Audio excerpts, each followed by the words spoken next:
One, two, three, four. This is the broadcast centre talking, just making sure everything is working okay for this T20 match between Hampshire and Sussex at a sunny Hove, and hopefully everything is okay. Wonderful. Good news. Okay, fellas. Looks like we're all systems go, which is great stuff. And speak to you in a bit. Cheers for now. Bye.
Each match is played by 2 teams of 11 players. Some are batters, some are bowlers, and there's 1 wicket-keeper. Both teams have a chance to bat and bowl. Look out for the coin toss. That's how they decide which team bats or bowls first. Each team has 20 overs to score as many runs as possible. The team with the most runs wins the game. 1 over is made up of 6 good deliveries from the bowler. To score runs, batters hit the ball and run between the stumps. If the ball reaches the boundary, it's 4 runs, and if it gets there without bouncing, that's a 6. While the batting team is scoring runs, the bowling team are trying to stop them and get the batters out by taking wickets. A few ways batters can be out are bowled, caught, run out, stumped, and LBW. Watch out for signals from the umpires, 4s, 6s, wickets, and these when a bad delivery has been bowled. Bad deliveries add runs to the batting team's score, and the bowler must bowl an extra ball. If you see the umpire doing this, the next ball is a free hit, and the batter cannot be out, bowled, caught, LBW, or stumped. And those are all the basics you need to know to get behind your team in this year's Vitality Blast competition.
Well, it's in the air, but it's through.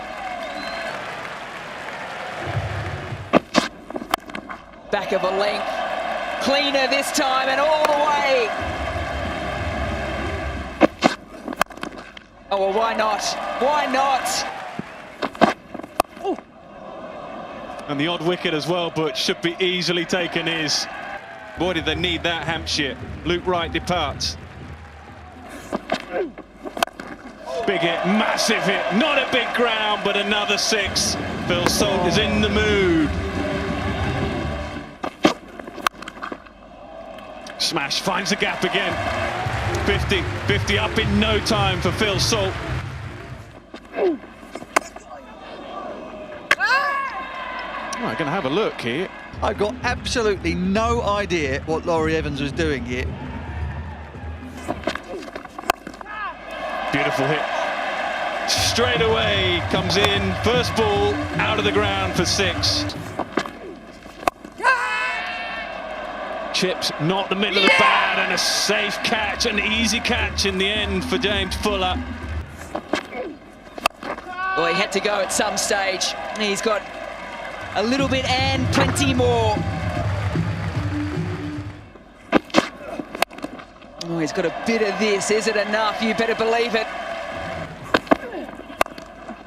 Does it get over the top? It does the first, but not the second. An outstanding innings. In the air again. But he's timed that nicely. Fun and games here. Gone. Oh. And they're going to like that. That is magnificent. Slower ball, picked and dispatched.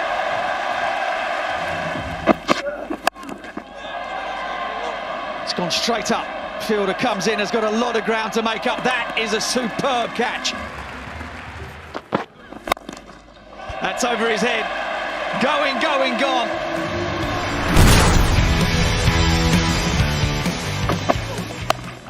Oh, he's got all of that. Bit of reinforced glass over there. Saw it shake. Oh, that's pretty close. And given. Oh, inside edge and given. He's gone for a second ball duck. It's 18 for 2. 3 wickets in the over. Yes, sirree.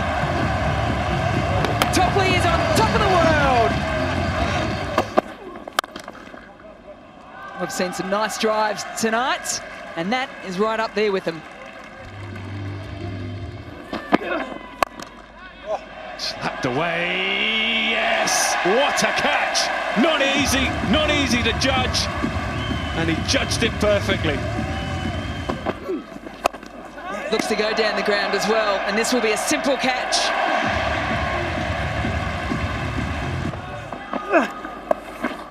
Oh, it's cute. That'll run down the hill. Yes! Through him.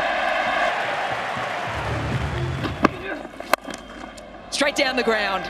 Shortest boundary, but a long hit at that. Looks to go big. Settling underneath it. Should be comfortably taken, and it is. Oh, he's got it.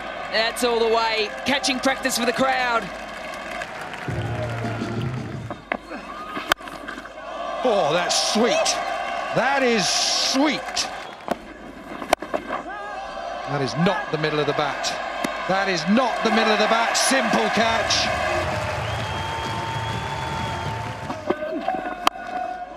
Oh, into the leg side this time. Nowhere near it. Not sure he even picked it. That does not matter one bit. Oh, that has gone up. That has gone up. Keeper under it. Simple catch in the end. Oh, big. Oh, that is really big. Splice again. Rashid Khan takes the catch. And that is all she wrote.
Jason Gillespie, disappointing the rain has come because that was developing into quite an exciting match. Yeah, it certainly was. I suppose for a couple of overs there, we lost a couple of wickets, which wasn't ideal, but we certainly felt we were in a position to really push in those last 5 overs and put up a very competitive score. So look, it is disappointing. Everyone wants to see cricket played, and the players want to play. So obviously we can't control the weather, but it is disappointing. Let's talk about some of the highlights, because Luke Wright must have been chomping at the bit. He's played no cricket, and he suddenly comes out and he's hitting the ball all over the place, as indeed was Phil Salt. Yeah, I thought they played the situation very well.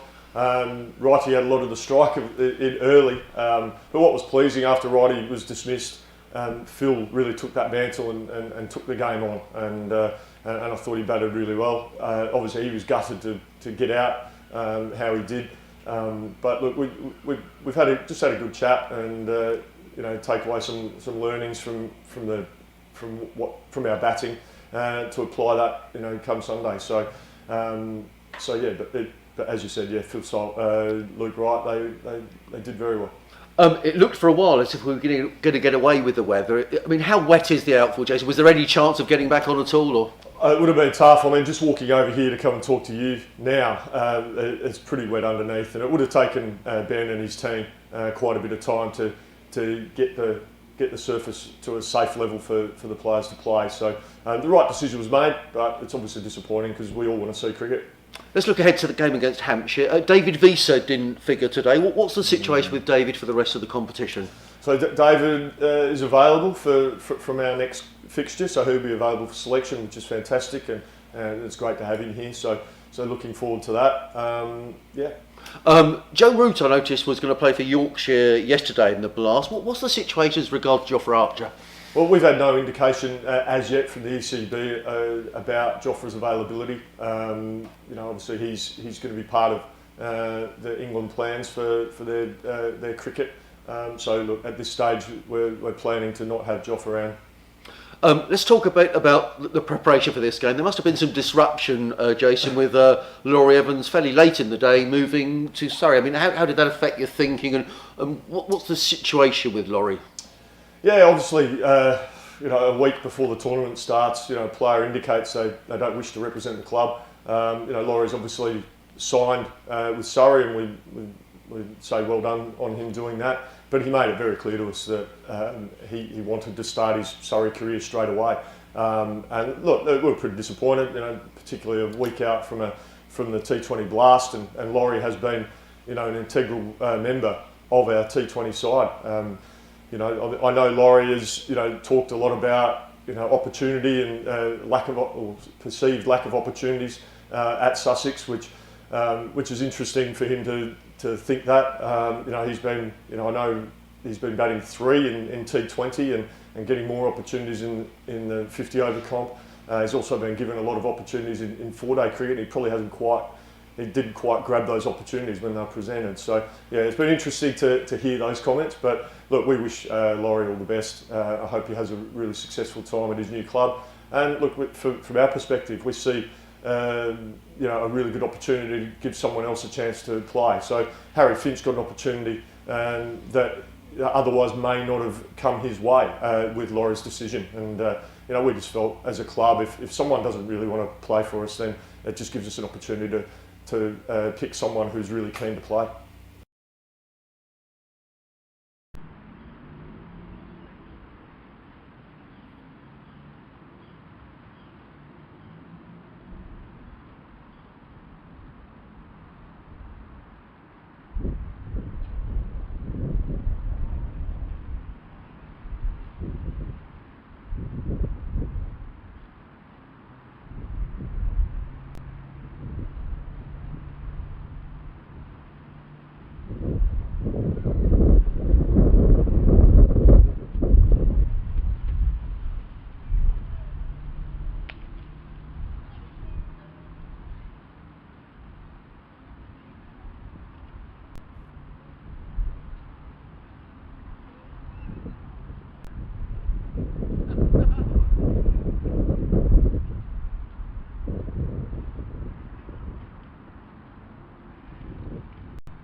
Sophia,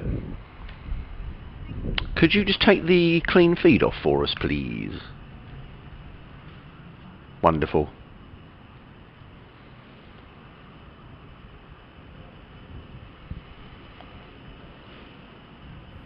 Super, thanks very much.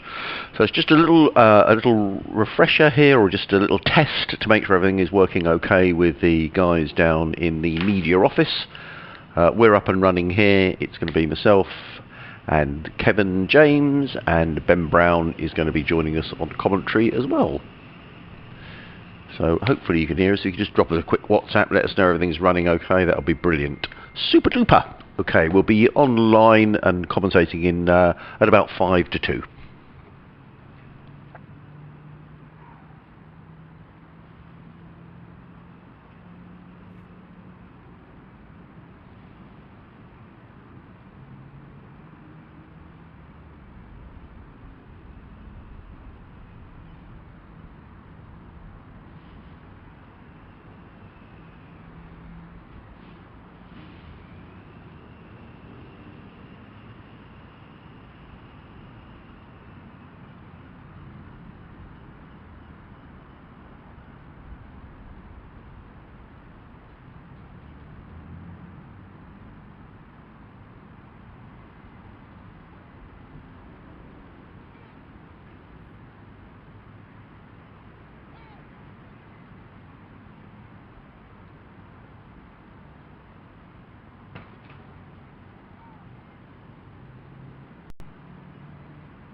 Rawlings looks like he can strike a ball.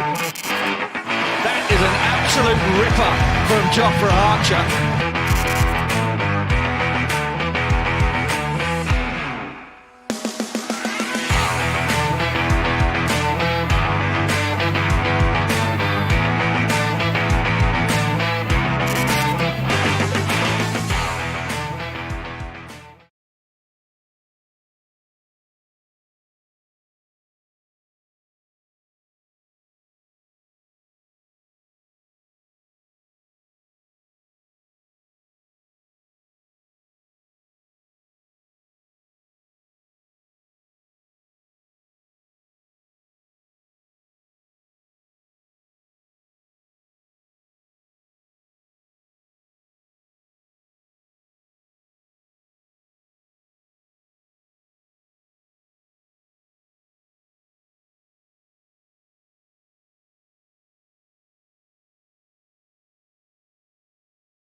it's that time again. Time for a bit of rock and roll. Huge wicket! Oh, have a look at that!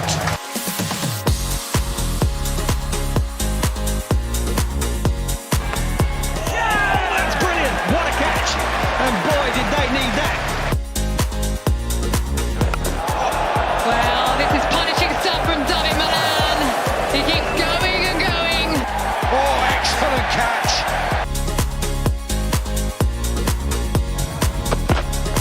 God, what a delivery! That is an absolute beauty! That is magnificent! Got to be quick here. Oh, brilliant, world-class David Willey. Oh, he's gone again. He's gone again, this time straight. Running round. Oh, that's incredible. What a catch. Huge wicket. That could be the game right there. He's got him. It's 7. Unbelievable. Oh no! Would you believe it? It's the Eagles! Vitality blast! What a cracking summer we've had!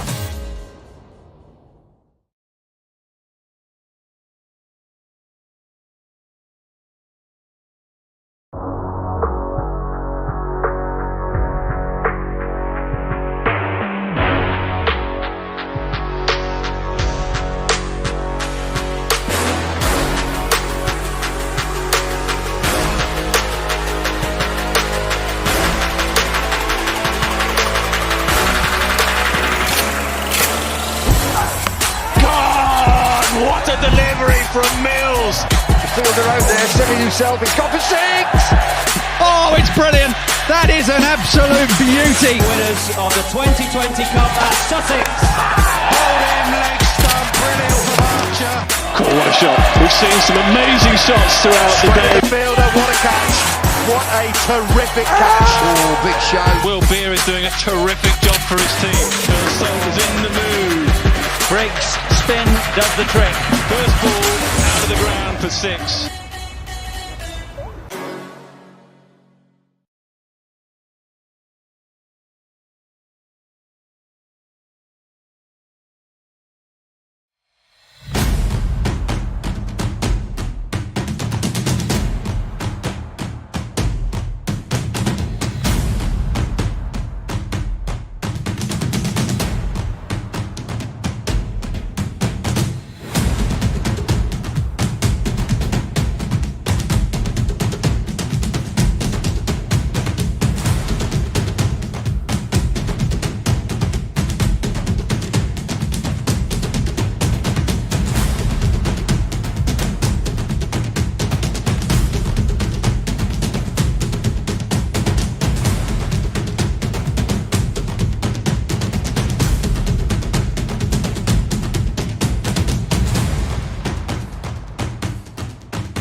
I think they look really good when you're out in the middle with the whole team. Looks really cool. So, yeah, I think it's a shame that the fans aren't here as always to have a look at the new kit and the new players, especially someone like Ravi Bopara. It would have been great to welcome him to a Hove crowd, especially on that last Friday night. Would have been nice, but not to be. So the players, the batsmen are making their way out for Hampshire, all in their yellow, so a real contrast of colours. The blue of Sussex, the yellow of Hampshire. It's going to be George Garton who's going to open the bowling from the Cromwell Road end of the ground. It's really breezy out there. I saw you doing some warm-ups, but a bit of left arm round the wicket. Wasn't bad, was it? Oh, it's okay. we thought you might be in. No batter.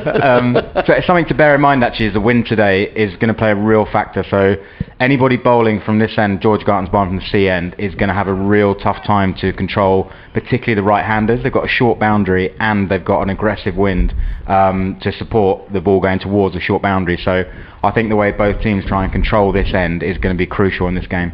Well, it's going to be George Garton, and he's going to bowl to another George, who is George Munsey, who Kevin was telling me is a Scotsman, 27 years of age, left-hander, and he's facing Garton. And Garton is in, and Munsey's forward, and plays that quietly into the offside, fielded by Harry Finch.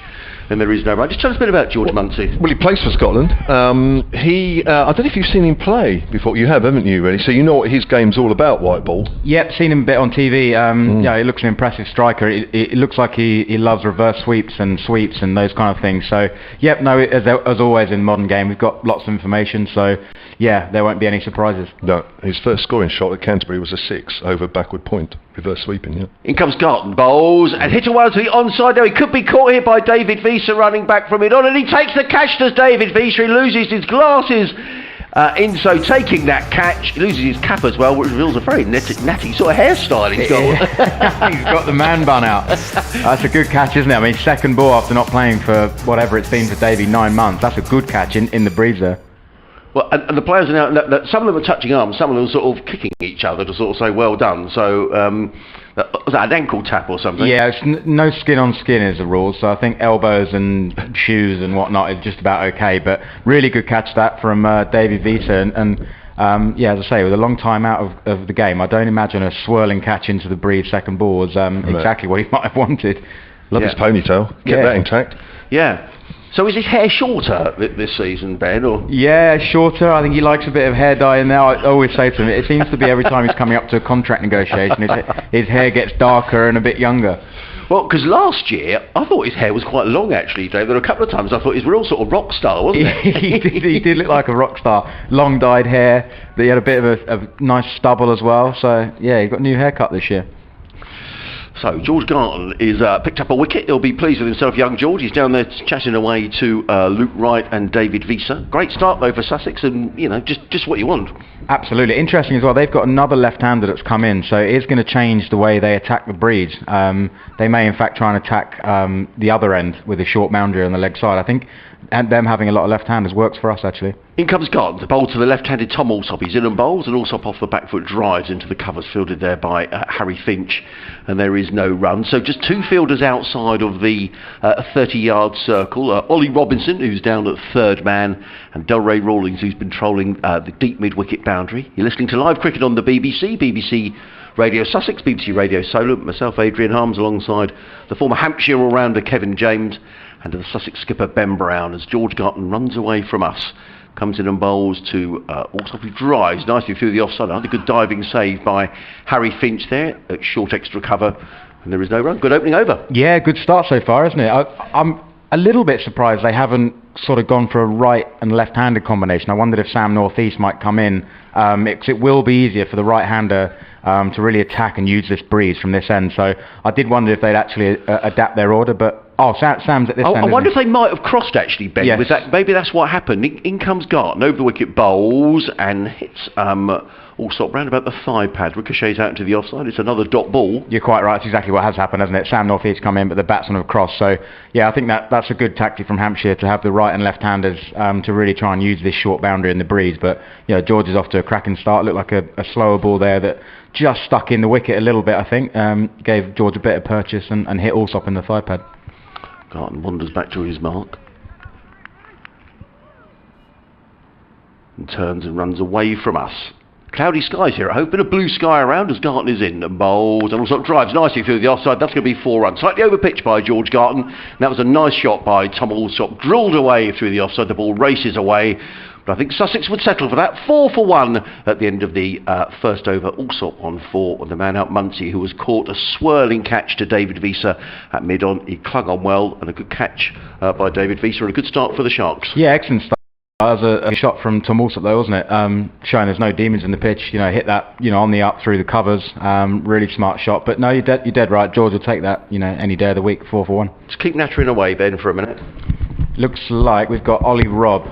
It's got a first slip in as well. So we're hoping to get a little bit of nip down the hill here. And Harry Finch is that first slip for Ollie Robb, who I think will just try and bowl his, his good, hard, traditional 4-day length here with a slip in, and sort of go on the offensive, really. So here comes Ollie Robinson running down the hill from the Cromwell Road end, comes in and bowls to north-east, who plays off the outside edge down to third man, fielded by Will Beer, 1 to north-east. Is that a full shot or was that deliberate? Full shot, but I think we got a no ball. Yeah, Mark Newell there's just signalled no ball. It's a free hit to Tom Alsop here. So front foot no ball from Ollie Robinson, so it is going to be a free hit. So the total goes up to 7 for 1. I think I've got a fair idea where he's going to be aiming to hit this. It's a short leg side boundary here. He's looking that way now. He's not been very subtle. So I think Ollie will perhaps try and bowl it wider, will he? He's going to try and defend this short edge. There's a deep backward square and a long on the leg side as in comes Robinson and bowls. And also drills that one down to long on in the direction of David Visa. And just picks up a single, so perhaps that was the best return from Ollie Robinson. The total goes to 8 for 1. Yeah, not too much damage, but it's a bit sloppy. We talk a lot about no balls, particularly here at Hove running down the slope, but it's a home ground. There's no excuse. Ollie was disappointed to have overstepped there, but he did defend that short boundary well. You could see obviously Alsop walked right across his stumps, but Ollie just got it underneath him. In comes Robinson. Down the hill, past on Hunyul bowls, and north-east is forward to ball a good length, played out into the offside, fielded there by Ravi Bapara, and there is no run. The total remains on 8 for 1. Tell us about the preparation for a game like today, Ben. What sort of time do the players get to the ground and that sort of thing? We get in around 11:30, 12 o'clock to get some food in, and then the guys start going through the usual process, bit of nets, bit of fielding, and come together at 1 for some team time. Robinson down the hill. He's in the bowls and north-east is forward, plays that into the offside. Again, it's Harry Finch who's very quickly in and fields, and Ollie Robinson's dropped onto a decent line here. Yeah, exactly. As I thought he would. He'll just try and bowl his traditional kind of 4-day lengths, if you like, until a batsman's good enough to hit him off those lengths. I think he'll just try and hit a hard length and look to take wickets with the new ball. I don't think much will change until perhaps one of the Hampshire batsmen take a bit of a punt on his length if they can do. There's a third man and a deep mid-wicket are the 2 fielders who are out. 4 saving, 1 on the offside, 3 on the leg. As in comes Robinson, down the hill bowls, and north-east works this one down to third man. Will Beer comes in and completes the fielding. It's another single to north-east. He goes to 2, and Hampshire to 9 for 1. Just in terms of Sam North-East, what would the tactics be bowling to him, Ben? I mean, he's a fine player. He is a good player, yeah. I think the tactics are try to get some dot balls on him early. Because I think he's that kind of player. He'll almost play traditional T20 cricket, if you like. He'll look to set up the innings and let other guys play around him. So I'd imagine just trying to get some dots on him early to try and put him under pressure. Robinson again, 2 balls remaining in this second over. He's in and bowls and pulled away by Alsop. I don't know if that's going to go for 4. Luke Wright is in hot pursuit. The ball almost plugged on the outfield. But it is going to be a couple of runs to Tom Alsop. He goes to 7 and Hampshire to 11 for 1. Ollie Robinson just dropping a little short. I don't think he quite caught that, Tom Alsop. No, they haven't quite found their timing yet, have they? Either player or any of the Hampshire players just of yet in these first 2 overs are just probably trying to get used to the pace of the pitch. Looks maybe perhaps a little slower, like getting through their shots a little bit early perhaps. Robinson with the final ball of the second over. Down the hill, bowls, and also just covers up and plays this quietly to mid-wicket. Fielded by Bapara. It's the end of the second over. Hampshire are 11 for 1. North-east on 2. Alsop on 7. The man out, George Muncie, who was out for a duck in the first over, caught by David Visa off the bowling of George Garton without scoring. I get the feeling the Hampshire boys struggled with the pace of the pitch a bit in the Bob Willis Trophy game as well, didn't they, really? Yes, yeah, it was quite a low-scoring game, wasn't it, on both sides, that one. This is, I think it's a hybrid pitch. So it's got a little bit of artificial grass to go with the natural grass, I believe. So they're supposed to play pretty evenly. So it'd be interesting to see how it pans out once the batsmen do find their rhythm and timing. Sure. So it's 11 for 1. 2 overs gone here at Hove. George Garton will bowl the third over. And Hampshire, as they've done all too often over the last season or two, just losing wickets early on. Wasn't a trait of theirs, was it, a few years ago? It seems to be regular now. Yeah, well, of course, we're obviously well used to, sort of James Vince, turning up and sort of really setting the tone, maybe a Riley Rousseau, a bit more of an experienced batting lineup. So, yeah, certainly obviously challenges, but also opportunities for younger players in the Hampshire lineup as well. That's for sure. Here's Garton's running away from us, and North East tries to find an angle, but finds a point. And there's no run there. I think that's Danny Briggs there, isn't it? I should recognise him. Danny Briggs, yeah, you should do, yeah. Backward point, he's always there. Is that his place now? Yeah, he's done really well in that position over the last few years. He's an excellent fielder. Just a fantastic cricketer for Sussex, particularly in 2020 format. He's been so consistent and so good at bowling difficult ends as well. As you can see the dimensions of the ground, there's always some challenges for spinners, so he does a great job. Well, I don't need me to tell you how good he was when he was playing for Hampshire in T20. Now there's a drive, and another stop by Danny Briggs, this time diving to his left. Right on cue, that wasn't it? Picked it up on the half volley. Great bit of fielding there. But what we talk about in the power play is, as I'm sure many teams do, is asking the opposition to play a risky shot to our best ball. Yeah. I think it's something that George and Ollie Robb have done really well so far, just in this short period of time. They're just asking Hampshire to take a risk on good bowling, haven't they? Right. Haven't given anything away. Old-fashioned line and length. Yeah, there's a thing. Who would have thought it? 11 for 1. We're in the third over here. George Garton just getting ready to bowl the next delivery to Sam North East, and he's on 2. Adrian. Yeah, welcome to Hove. We're underway in this T20 match where Hampshire are 12 for 1. We're into the third over here. Sam North East on 3, Tom Alsop on 4. Sussex winning the toss and fielding first. This is the second match in the T20 series. One change for Sussex in this game. David Visa comes into the side at the expense of Aaron Thompson. Hampshire 12 for 1 in the third. Thank you, Adrian. We'll go back to Adrian just after the news at 3 o'clock for the very latest from the home. 12 for 1 then. Right, it's going to be the left-hander Tom Alsop to face. Good job you haven't got the earphones on, Ben, believe me. Alsop pulls that away down towards deep square leg. Is that Delray Rawlings? Yeah, it is. Yeah, lightning quick across the turf. Delray, really good fielder. So just the one. He likes a big shot as well when he comes into bat, doesn't he? Yeah, he's a brilliant player to watch, isn't he? Yeah. He's just so gifted, so talented, and hopefully he can start making those consistent scores in T20, because I think you pay good money to watch Delray. He's a fabulous talent. 13 for 1 then, and Garton, the left armour, bowling to North East, who's on 3 currently off 7 deliveries, comes in again, and North East cross batted back to the bowler, throw comes in, North East dives back to his crease, throw misses the stumps. A little bit of action. Quite exciting, wasn't it? Both teams are really sort of starting here, quite a high pace here, aren't they? Yeah, it's been good cricket, hasn't it? I think Sussex will be really happy of how they've bowled so far. George and Ollie Robb, they just hit a good length, haven't they? Just asking Hampshire to take a risk, and Sam tried something there, didn't he? I think he used his feet, tried to get down the wicket and hit George off his length. So he's trying to apply a little bit of pressure to George now. Not a Sam North East typical shot, really. Here's Garton again, bowls, and that's Fuller, and that's driven over mid-on just, and that's going 1 bounce, 2 bounces for 4, over long on, and that is a boundary to end George Garton's over, and Hampshire move on to 17 for 1. You could just sense that coming, couldn't you? It just needed a release of pressure there. You felt it was either to go one way or the other, but Sam was definitely ready to take a punt. In fairness to George, there's not a lot wrong with the ball.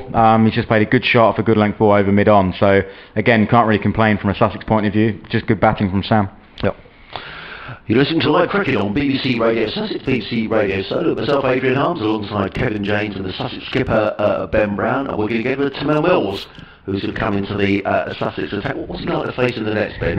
Horrible. Just don't bother. Yeah, not good fun to face at all. It's just electric pace. It's just something absolutely different. And of course, that slower ball is such a huge change of pace. It is really, really tricky.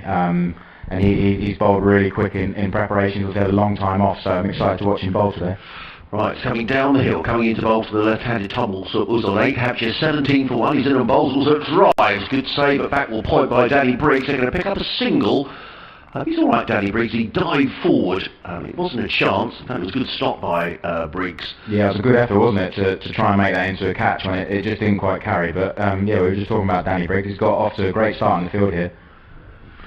Total goes, it says 18 for one. I think I should go up to 19 for one, but we'll just see if that goes up. Who would you, so if you're in the nets, Ben, and you've got either Tamil Mills or Jofra Archer. Yeah, that's not a great choice, is it? I've noticed a lot of the old giving yourself room, as people like to call it, in 2020 cricket. It's sort of acceptable, isn't it? In comes Mills. Down the hill, bowls to North East, gets the shoulder of the batter. That is a catch by Danny Briggs coming in from backward points, and Sam North East is on his way for 7. There was a bit of extra lift there from Tamil Mills, and he caught the shoulder of the bat, and Danny Briggs was alert at backward point and came in and took what in the end was a fairly straightforward catch, a few inches off of the turf, and a big blow for Hampshire, who are now 18 for 2. A wicket for his opening over. Yeah, brilliant bowling, isn't it? That is just the pure ability of Tamil Mills has got that wicket, just so pacey. Just really caught Sam North East on the hop, didn't it? Just looked like it bounced a bit, probably took the shoulder of the bat, the splice of the bat and looped up to point, but yeah, that's the ability that Tamil brings to his team. It's just wicket taken out of nowhere, isn't it? He's just absolutely almost like bullied the batsman out, pace and bounce, 2 down. That's what you need, isn't it? A bit of extra pace. You need that option, and you know as captain when you love that option. Yeah, exactly. It just gives you something different, doesn't it? And this is traditionally a difficult over to bowl in 2020 cricket. In power play cricket, the batsmen both had a look. 3 overs have gone by. Normally people start to press the accelerator, and it's great variety to have somebody of Mills's class to come in at this point. Just makes it so difficult for them to get away in the power play. Well, Joe Weatherly, I think, is the most improved Hampshire player, and as he already, for me, is one of the players of 2020, for me. I thought he played really well here in the championship game in difficult conditions. I always, to be honest with you, you can judge a batsman by how they play Ollie Robb, to be perfectly honest. Most of the time these days he bowls that well. And I felt here in the pre-season game, and the championship game, he didn't get a score second innings, but he lined the ball up well, looked pretty composed, because that, the pitch was doing a little bit, and Ollie's probably one of the best bowlers in the country, if not the best, so yeah, he looks a good player. In comes Mills, over the wicket bowls, Weatherly plays 2 mid-off, fielded there by Luke Wright, and there is no run, so 18 for 2. Held the Hampshire innings together at Kent a few days ago at Canterbury, and what you guys know if you played up at Radley, I mean that pitch can be tricky. Yep. Played brilliantly both innings. Yeah, I actually watched some of the game on the live stream because I'm that much of a badger. He looked like he played really well to get him over the line. I think it was a key bark, wasn't it, at the end there? He looks a good find for Hampshire. Mills coming in again from the Cromwell Road end, over the wicket, comes into bowl to the right-handed Weatherly's in, and Weatherly plays and misses outside the off stump. What sort of pace is the Tamil Mills bowling here, Ben? Yeah, it looks lively, doesn't it? Even from this far away, it really looks in rhythm. Look, these guys have been chomping at the bit. The guys, the 2020 boys, obviously have been around for the last few weeks. They're just desperate to play, and someone with Mills's pace when he's fit and fresh, and I think he's in really good health at the moment. It's just always such a treat to watch, isn't it? I think he's so entertaining to watch as a Sussex bowler. It's great fun, isn't it? Entertaining, exciting. Probably not so exciting if you're Joe Weatherly, but he's waiting now as Mills comes racing in from the Cromwell Road end. He's in on bowls and it's short, and Weatherly looks to cut that one away. I think he was beaten for pace. Yeah, it was. Level whistles through to Phil Salt and takes it in front of his face. This is looking really lively bowling, isn't it? It looks really, really fast. We had a great battle the other day, a middle practice with the old Essex teammates, Ravi against Millsy, and they really put each other under pressure. Actually, it was great to watch. A really high standard cricket, and Ravi ended the over playing a back foot drive over the scoreboard over the cover of 6, and it was proper cricket. Yeah, it was really good to watch. So some talented players out there in the Sussex team. Mills, final ball of this, the 4th over. Hampshire are 18 for 2. Weatherly yet to score. As in comes Tamil Mills, over wicket bowls, and Weatherly plays a nice shot to backward point, well fielded there by Harry Finch, diving away, who prevents a single being taken. It's the end of the 4th over, and Sussex will be delighted with the way they started. Hampshire are 18 for 2, and Tamil Mills bowling his first over. Weatherly is yet to score. Tom Alsop is on 9. Yeah, tough start for Hampshire, a bit like it was down at Canterbury last Thursday. That ball actually bounced on Joe Weatherly. Ben, you'll know better than me, of course, but you don't see that sort of bounce off that sort of length here, do you, normally? No, you don't. He just brings something different, doesn't it? You can feel the whole intensity of the game. You can see the Sussex fielders circling the bat, they're whizzing it into the keeper, the batsman feels squeezed. They're under pressure, but the pace is so high from Millsy. And I think you just sense the whole game's changed in that over, hasn't it? The intensity's gone up, and suddenly 2 down, the best player's out. Yeah. momentum with Sussex here. Ollie Robinson has switched ends. Talking about improved players, I think this guy's the most improved over a number of years, this guy, isn't he? Amazing. Yeah, definitely. He's right arm round this time, bowling to left-hander Tom Alsop, uses his feet, he's edged that down to third man, that's in the vacant area, and that's going up the hill, and that's going for 4 runs. Enough pace from that shot from Tom Alsop, although he didn't quite hit it where he wanted to. He moves on to 13.22 for 2. Don't tell me it's going to have a shower of rain here, are we? Well, I hope not. I said it was going to be dry. There's no rain on those apps that cricketers have on their phones. I haven't seen any weather, but you never know. I feel like Hove's its own climate at times. 22 for 2 then, here's that Robinson, bowls to Alsop, it's on the line of leg stump, and that's pulled away on the leg side this time, and it's going for 4. Sort of wide of fine leg. Simon Mills was up on the 30-yard circle. And a little bit of a mixture there from Ollie Robinson in terms of line. Yeah, it looked like an attempted off-cutter. It just got too straight on Alsop. But you have to give the batsman credit. He's obviously giving himself a little bit of room the ball before and got it down to third man. Ollie made the adjustment and he's hit it the other way. So good batting. Yeah, Alsop's counter-attacking here. He's on 17. Robinson bowls. It's on the line of leg side. A bit of extra bounce, and Alsop gets wrapped on the pad as he's trying to work that away on the leg side. Signalled leg byes. And the total moves on to 27 for 2 here at Hove. Those 2 batsmen out so far. Muncie for no score. He looks like he hits the ball in the air a little bit much. Yeah.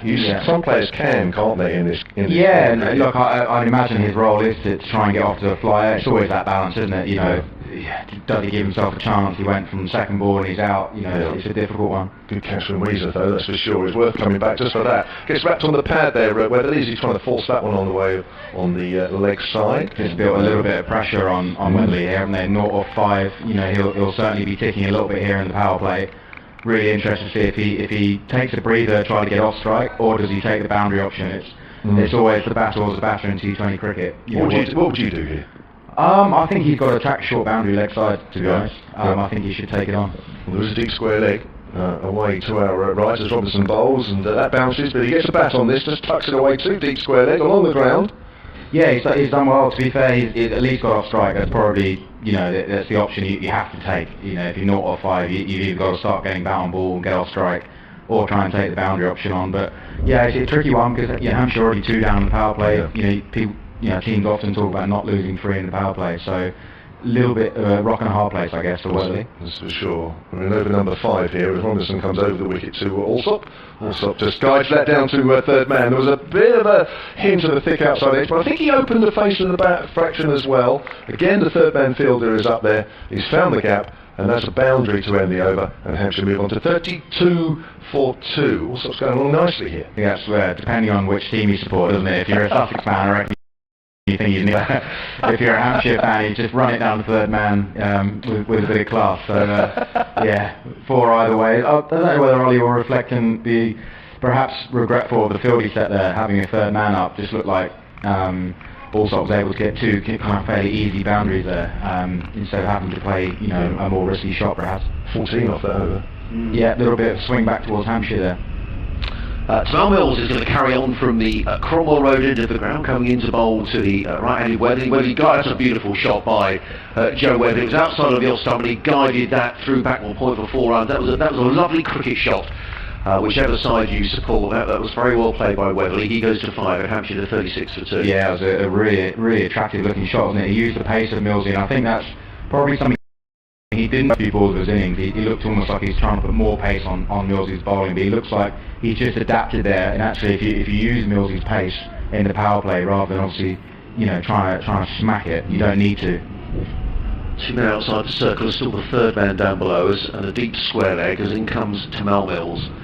From the Cromwell Road end, comes in and bowls to Weatherly, right up in the block hole, and just dug out by Weatherly. He takes a single to George Garton, who sends in the throw from mid-wicket, well backed up by Danny Briggs. 1 more to the total, 37 for 2. If you're listening to our commentary here on BBC Sussex or BBC Radio Solent, you can also watch the live stream courtesy of Sussex Cricket Club. Go to their website, click on there, and you can see live pictures as well. You won't believe this, Ben, but in my very poor cricketing days, I used to keep wicket, and in those days, you used to have inners, you used to soak them in water in a bucket before the game. Really? Yeah, I don't know whether you do that now, but no. Just show me age. In comes Mills running in over the wicket and bowls, and that's short, and let go by Allsop and some good carry. Now, what's the umpire signal, Jen? Is that just the... No ball. He has too high. It won't be a free hit, but it was too high over the batsman's head. Yes, he's just signalling that. So, 2 more to the total, 39 for 2, Weatherly on 6, Allsop on 21. Yeah, I just wonder whether, and I said it half in jest really, but whether do you still wear inners these days? Oh yeah, definitely, especially with you keeping someone like Millsy. I've got 2 sets on at least. Would you? Yeah, I wear 1 padded set and 1 just a thin inner as well. In comes Mills. Bowls, and that's a slower ball, and Weatherly played it without timing out into the offside, fielded by Danny Briggs, and there is no run. That was a slower ball, wasn't it? Yeah, definitely. That's a great challenge of facing Millsy, going from sort of 90 miles an hour to almost maybe 65, 70 miles an hour, that slower ball, and it gets a bit of purchase on it as well out the back of his hand, so it's a really skillful ball, and one which, batters, it's so hard to pick up, with the pace he runs in at, he's got a fast arm, and it's very, very hard to see that slow ball. Mills back to his mark. Tom Allsop is on 21 of 15 deliveries. Hampshire 39 for 2 in the 6th over as Mills bowls. And Allsop, he's got away, he's going to run away for 4 byes. It almost cut Tom Allsop in half. We just wait for the signal from the umpire. Yes, indeed, they are byes. It was a quick delivery by Mills. I think he may have given runs, Do you think he got an inside edge? Yeah, I was just looking now. Yes, he did. He did get, so was that a chance? Well, yeah, it's a difficult one. Hard to tell without the sort of noise out there whether it was a big inside edge or not. Certainly a very, very much a half chance. It was a chance for there, but you just see the pace, couldn't you? He just flew past Salty almost before you could move. So it's a good challenge keeping to Millsy. It's good fun, but it's challenging, I tell you. Yeah. 25 to tunnels that they were run, so 43 for 2 as in comes to Mal Mills over the wicket bowls, and also just works this one down to 3rd man. He'll pick up another single as David Visa completes the fielding. 44 for 2. Interesting last year actually, there was a game where Glamorgan were here and Mark Wallace was doing some commentating, who kept wicket as well, and I think Mal Mills was bowling and it nicked through. I think Alex Carey was keeping wicket. Nice old straightforward catch to Alex Carey, and Mark Wallace said, "That's not a straightforward catch." Yeah, he said no catch is straightforward when it's someone of Mills's pace. No, because it's a strange trick. You're so far back, but it feels like you have a lot of time. And all of that sort of last second, it flies at you. You realise how quick it's coming towards you. In comes Mills, final ball of the over, bowls to Weatherly, who pulls it away. And that's a good shot. He's only gave a single out to Delray Rawlings, who comes in from deep mid-wicket. It was a short delivery to Mal Mills, pulled away by Weatherly. He goes to 7. It's the end of another good over for Hampshire, who are 45 for 2 at the end of the power play. Weatherly is on 7, Allsop on 26. They've played really well here, haven't they, these two, just to claw it back. It actually now suddenly represents, not too bad a power play at all. At one point it looked like it could be a bit of a disastrous power play. So, yeah, really good counter-attack, particularly from Tom Allsop. He's had a little bit of luck with that inside edge, but, he deserves it. He's played really well in this power play. 27 these two have put on so far for the 3rd wicket. Needed to. I did get away about David Visa at the end. Yeah, they've done well, haven't they? You think about some of the players that are missing for Hampshire. It's a great opportunity for guys like Weatherly, Tom Allsop. You normally have James Vince, maybe Liam Dawson, these kind of guys, Riley Rousseau in the top order. So it's certainly an opportunity, as some of our young guys have had, particularly in the Championship, to really stamp their authority on the team.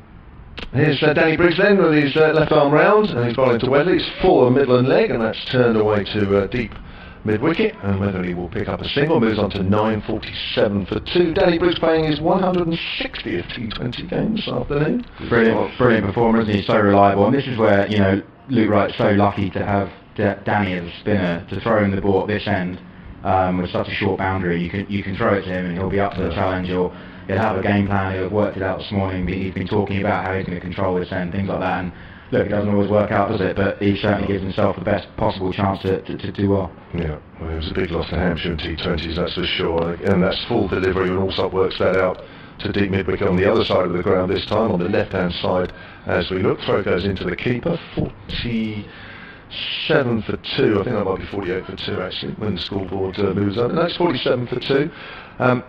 I think I'm right in saying, I might be wrong, but I'm almost sure. That's driven in the air. A couple of bounces down towards deep mid-off. Delray Rawlings has moved to fielding just in front of us to our left, 48 for 2 now. I think the year Danny Briggs left us and joined you was the first year we hadn't qualified for the quarterfinals of the T20 for quite a few years. Yeah, I think at that point there's a reverse sweep. That's a beautiful shot, but there is a man down. There's a well set field that for Allsop. Again, that's where Danny Briggs is a great pro, very, very smart in his preparation. He'll know Allsop, he'll know his strength at reverse sweep. He's obviously got his man tucked round there. But yeah, Danny, I think, played in all of the first finals days for 7 years, didn't he? Yes, he did. Yeah. There's a sweep shot. That's in the air. That could be caught on the boundary. Yes, it is. Top edge sweep there from Joe Weatherly. He goes for 9, and Hampshire have lost their 3rd wicket with a score on 49. Yeah, do you know what? I don't think it's the worst option. I know it sounds crazy he's got out, but I think he had to take on that short boundary at some point. Whether or not he could have waited a few more overs is debatable, but it was certainly a short boundary with the wind. So I think it's probably the right option if he was going for a boundary, and he's a little bit behind the rate 12 balls. So not a bad option to take on that boundary, but Danny Briggs is too good on this occasion. Called by Ollie Robinson. Away to our right. Yeah, just a little bit more of a heave would have just got it over his head. But it's interesting. Danny's ball quite full as well, isn't he? Here. Yeah, definitely. He'll look to slide it under the batsman. He'll know they're going to go for that short boundary. It makes the sweep shot more difficult for them. It looked like it just got himself in a tangle there, Weatherly, and getting the top edge out to deep square. He may reflect now, there's always in T20, that could he have given himself a bit more chance, maybe 2 or 3 more overs in his partnership. May have been appropriate, but he went for the big shot, he went for the short boundary, and took the risk, but it didn't pay off. So 49 for 3 now, Hampshire, and we are in the 7th over only. Still plenty of overs here. It doesn't sound a lot, but 13 is still a lot in T20 cricket, and Hampshire are already 3 down. Lewis McManus has joined Tom Allsop in the middle, the Hampshire wicket-keeper. So it's a big wicket that, actually, because we talk about trying to take wickets in this period, 6 to 10 overs. If you can stop the momentum there, it goes a long way to helping you at the back end of the innings. Right, there's Allsop then, who's just worked their way past the diving Danny Briggs down towards mid-on. Rawlings in off the rope, and Hampshire bring up the 50 right at the end of the 7th over. So 50 for 3. Sussex will certainly be happy with the way things have panned out so far. Hampshire once more sort of struggling really with a poorish start. Yeah, and it slightly compromises Tom Allsop, doesn't it? His momentum as well. He's now got another new partner to build with, and from Sussex's point of view, that's great, because it probably means that Allsop's unlikely to take a risk for the next sort of 2 or 3 overs, which hopefully means we can get the odd dot ball, build a bit of pressure on the new batsman, and again, it just extends that period of time that Hampshire aren't scoring particularly freely, you would think. What do you guys consider a par score here, T20? It's difficult. Sometimes the wicket can be a little bit slower, but of course the boundary sizes are so small, so it normally evens out to somewhere between 160 and 180, I think, depending. But there's obviously no floodlight cricket at the moment. That often makes a difference, makes it easier to bat second innings. So I think 160 to 180. It's Will Weir who's coming into bowl from the Cromwell Road and cut away to backward point, fielded there by Aaron Thompson, who's on the field. So somebody must have gone off. I don't know if it's Tamel Mills who's... No, Tamel Mills is on. There's definitely Aaron Thompson there who's at backward point. So looks like someone has gone off the field. Beer is back to his mark. Ravi Bapara, I think. Good spot. In comes Beer over the wicket bowls, and reverse swept by Allsop, and more runs. Well, a good stop there, a half stop. Thompson is chasing the ball down towards the boundary, pulls the ball up inside the boundary, but it's 2 more to Allsop, who goes to 29, and Hampshire to 52 for 3. Yeah, the big reverse sweep, so there goes my theory that Allsop's going to play a bit more safely. Took the boundary option there. There's 2 fielders there, so I don't think Will Beer will be overly concerned by that shot. Beer again. Waits. And is on his way to Tom Allsop, who's on 31 or 22 balls bowls, and trips Allsop onto the leg side there. Set off very quickly, they've taken one leg, I think about 2, but there really isn't another one there, and Harry Finch comes in well and gets in the throw on the bounce to Phil Salt, and there is no run. As someone who's a very poor wicket-keeper, Ben, I used to love standing back, you could dive around and everything. It's a bit different when you've got, a leg spinner bowling and you're standing up, so this will be a test for Phil Salt. Yeah, and, spinning it both ways, and got some variation, so yeah, it'll be a good challenge for him, but as ever with wrist spinners, you always feel like you're in the game as a keeper. There's some things that, things are going on, so yeah, knowing Phil's character, he'll see it as an opportunity to get in the game. McManus faces first ball. The right-handed Lewis McManus faces Will Beer. Beer is in, and McManus just tapped that away back to the square on the leg side, and he picks up his first run, fielded there by to Mal Mills. He sends in an awful throw, actually. Not quite sure why he did that. But anyway, it wasn't a good throw, was it? No, it wasn't. It was such a bad throw that Phil didn't even move, did he? He just let someone back it up. He's laughing now, isn't he? He's laughing. He hasn't gone for a run. It's not so funny if it goes for an overthrow. No, I think the coach will be too happy about it. Anyway, in comes Beer and bowls to Allsop and drills that one through mid-wicket. That's going to go for 4 runs. That's a nice shot by Tom Allsop. That's a no ball as well, I think. Yeah, no ball. That's not good from my old mate Beery. The leg spinner bowling a no ball, that won't go down well on the balcony of the coaches, I wouldn't think. So it's going to be a free hit. So 6 runs off of that. So also on 36, Hampshire 60 for 3 and a free hit. So on the leg side, we've got a deep backward square, a deep mid wicket, and a long on. There's a long off and a deep extra as well. What do you reckon? He's going to target this leg side? Yeah, he's got it. I think it's going to be a slog sweep, isn't it? Of some description. In comes Will Beer. Bowls and clipped away, and that's 4 runs. Lovely shot by Tom Allsop. Yeah, he played that well, didn't he? Will Beer's gone quick and straight there, hoping to slide it under the bat, but that short boundary is always going to be, any sort of part of the bat is going to fly for. Allsop to 40 on deliveries, Hampshire 64 for 3. The last ball of the 8th over is on its way from Will Beer, who's in and bowls. Now reverse swept by Allsop. I thought for a moment that was going to carry to Mal Mills, but it didn't. He gets in the throw. It's the end of Will Beer's over, and Hampshire 65 for 3. Allsop on 41, McManus on 1. You said your old mate Will Beer. You've played cricket with him for a long time, I guess, Ben. Yeah, we started in the under-11s. He likes to remind me that he started in the under-10s, which I wasn't so good for. So yeah, I came in at under-11s. And Beer as captain then, opening batter and leg spin bowler. Really good cricketer. So yeah, we've been best friends ever since.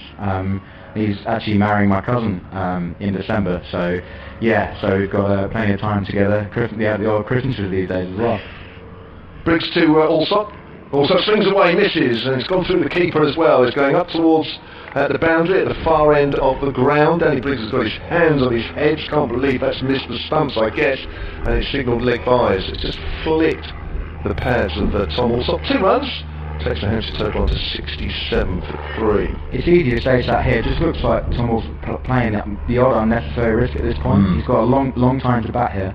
Yeah, he has. He's getting a little bit excited. He's calling a quick single there through to mid-wicket. Fielder's right back on the 30-yard circle. So a good call, actually. Fortunately, Lewis McManus was ready as well. That's why I say sorry to cut you off. That's why I say it's easy sat here, because the adrenaline will be pumping. He's hit a couple of boundaries.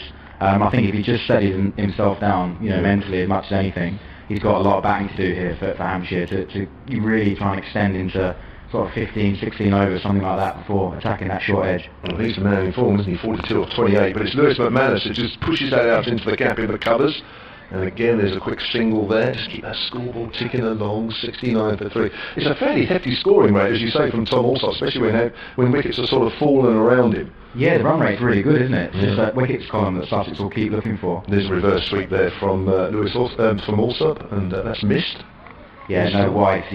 Once you're playing a reverse sweep these days, there's new rules, so it's no wide. So, was that coming this year? No, it's been around for a little while. Right. Yeah, they don't tend to give it for reverse sweeps. Sure. Briggs bowls again, it's full, and Allsop gets off the bottom of the bat, can't quite dig it out from under him, and the ball just trickles back to Briggs once more. Score remains on 69 for 3. We're in the 9th over here at Hove. Sussex winning the toss, electing to field first, so it's a good decision. As Briggs runs away from us once more, and Allsop drives a full delivery again out towards mid-wicket.